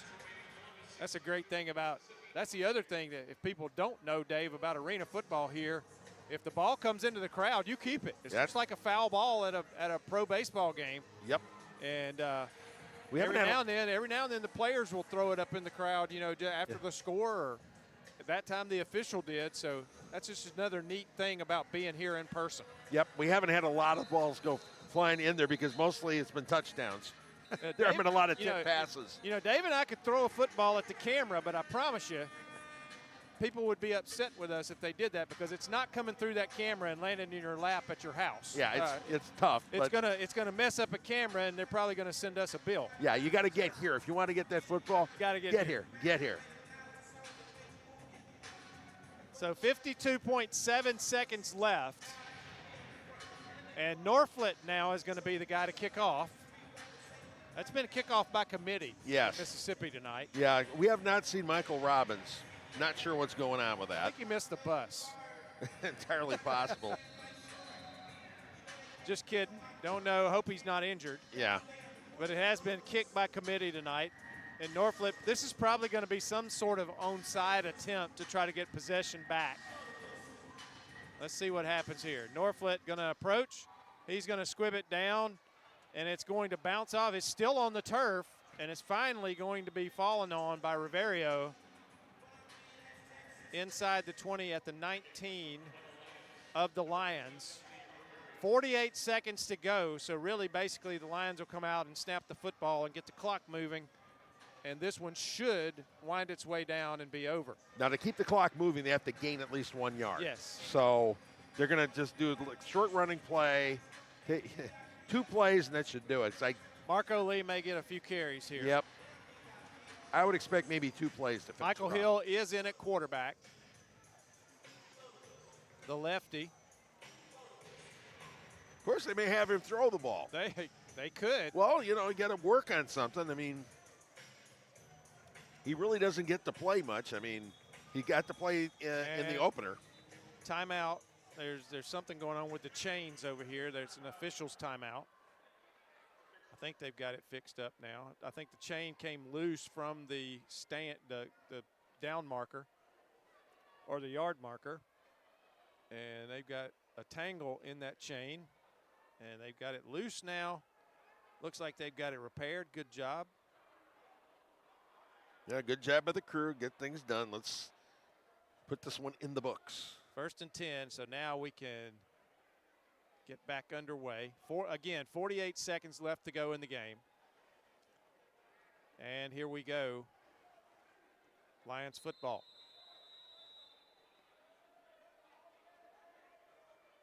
Hill under center. The snap. He is looking to throw. He throws it deep, and he's got a man! Oh. And Jermon Fortson lets it get out of his hands. Off his What fingertip. a throw by Michael Hill. It was nicely done, but off the fingertips of Jermon Fortson. And Jermon is down there just, well, I'm not sure what he's saying to himself, but I'm sure we would not want to necessarily repeat the words. And he might be saying, man, I hope nobody saw that. Yeah. Unfortunately, Jermon, Everybody saw it. Yeah, he's had some nice catches this season. So 2nd down. That does stop the clock within the last minute. Trying again. At this point now the Lions are working on stuff. They want to see Michael Hill. Hill's seen very little action. Remember, he's fresh out of high school, playing pro right out of high school, and getting an opportunity to get in the game. You got to make the most of your opportunities. Smith in motion. Hill looks, throws, a little bit too far ahead of Cradle. Yep, put a little too much on that one. He has good touch. He's shown that. It's just when you don't get many chances, you tend to overplay sometimes. So here we go, 3rd down. Down to 40 seconds. I'm guessing. Trying to gain a yard. Yep. So they can keep this clock running. Right. I'm guessing if he doesn't, it's 3rd down. They may do a run at this point just to get the game over with. We'll see. Hill under center, the snap, looking to throw again. He's got a man complete to Smith. That's going to be a 1st down into Wolfpack territory at the 17-yard line. And the clock is running. And it's a 40-second clock, so they're going to try it. They're going to get Hill one more shot, I think. So here we go. The Lions line up. 15 seconds. The snap. The look, the throw. And what a move. And he's going to be knocked out of bounds, and that's going to stop the clock with 8 seconds left inside the 5. He slipped. Nope. They're going to say he was touched into the wall at the 13-yard line. Yeah. I didn't know. I thought he went into the wall of his own accord over there, and they weren't going to call that.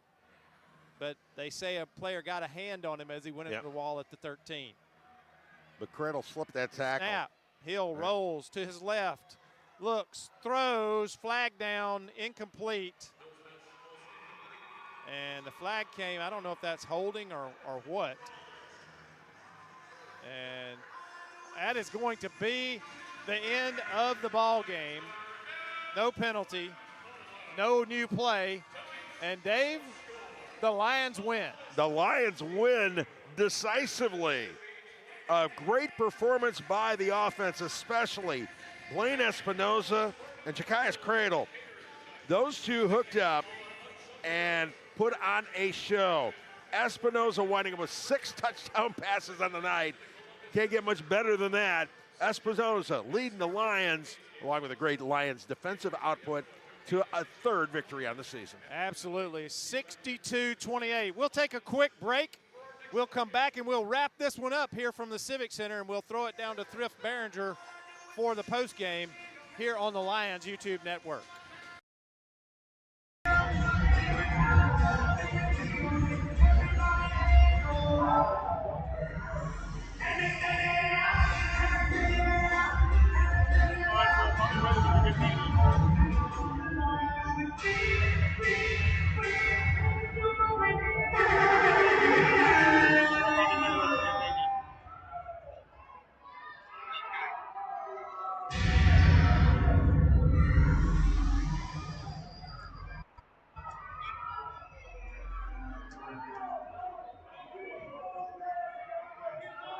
Just stand by. All right, guys.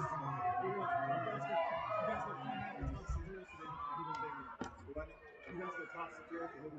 All right, let's stand by. Mike and it's gonna toss to you. Then we'll be ready. Here we go. Here we go, guys. And 3, 2. We're going to throw it down to Thrift Behringer on the field with victorious head coach Damian Daniels. And now I'm with the winning head coach of the Columbus Lions, Damian Daniels. Coach, big win here tonight. What'd you learn about your team, man? Very sloppy. We got a lot of work to do. Defense, we gave up a lot of plays that we shouldn't have. And, we weren't as efficient as on offense as I wanted to be. When you got off to the hot start, though, and you were able to hold them for a long period of time without giving up any points, I know at the end of the game you started getting sloppiness, but did you like to see the positive things? You like to see what you saw from your team here tonight? It was okay, but, our standard is a lot higher than what we played tonight, so I'm gonna stand on that.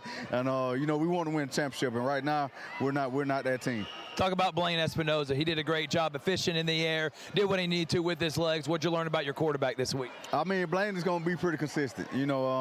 He's been doing his thing these first 3 games. We just got to get a little bit better so we can be hitting on all cylinders. Coach, I know you're kind of upset with the final finish of it, but to start 2-0 in league play, do you like where your team's at? What are the next steps moving forward to finish out the season strong? Oh, yeah, that's all I can ask for. It doesn't matter how we win. As long as we win, get the W, and, we're going to watch the film and try to get better next week. We got a good New Jersey team. We're going to be on the road for the first time with a lot of young guys, so it's going to be a challenge for us. How about Educators Night tonight? It was packed in here. The city keeps coming out in support. I got to keep honing in on that, man. The community's out, and are you impressed with what you've seen from the community so far, man? Most definitely impressed. I think just from attendance, this might have been the best crowd that we've had. No so definitely thanks for the educators and everybody that came out to party with us. You can smile a little bit, Coach. You're 3-0, baby. Damian Daniels, head coach of the Columbus Lions. We'll see you next time.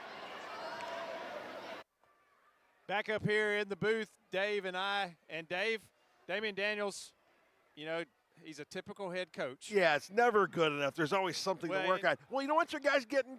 And he's right. There's plenty to work on tonight. And Sure. he was a little bit, he's a defensive coach. Yes. And he was a little bit disappointed in his defense a little bit because they gave up some plays tonight. But he made a remark that I had to kind of chuckle at. He said the offense wasn't as efficient as we wanted them to be.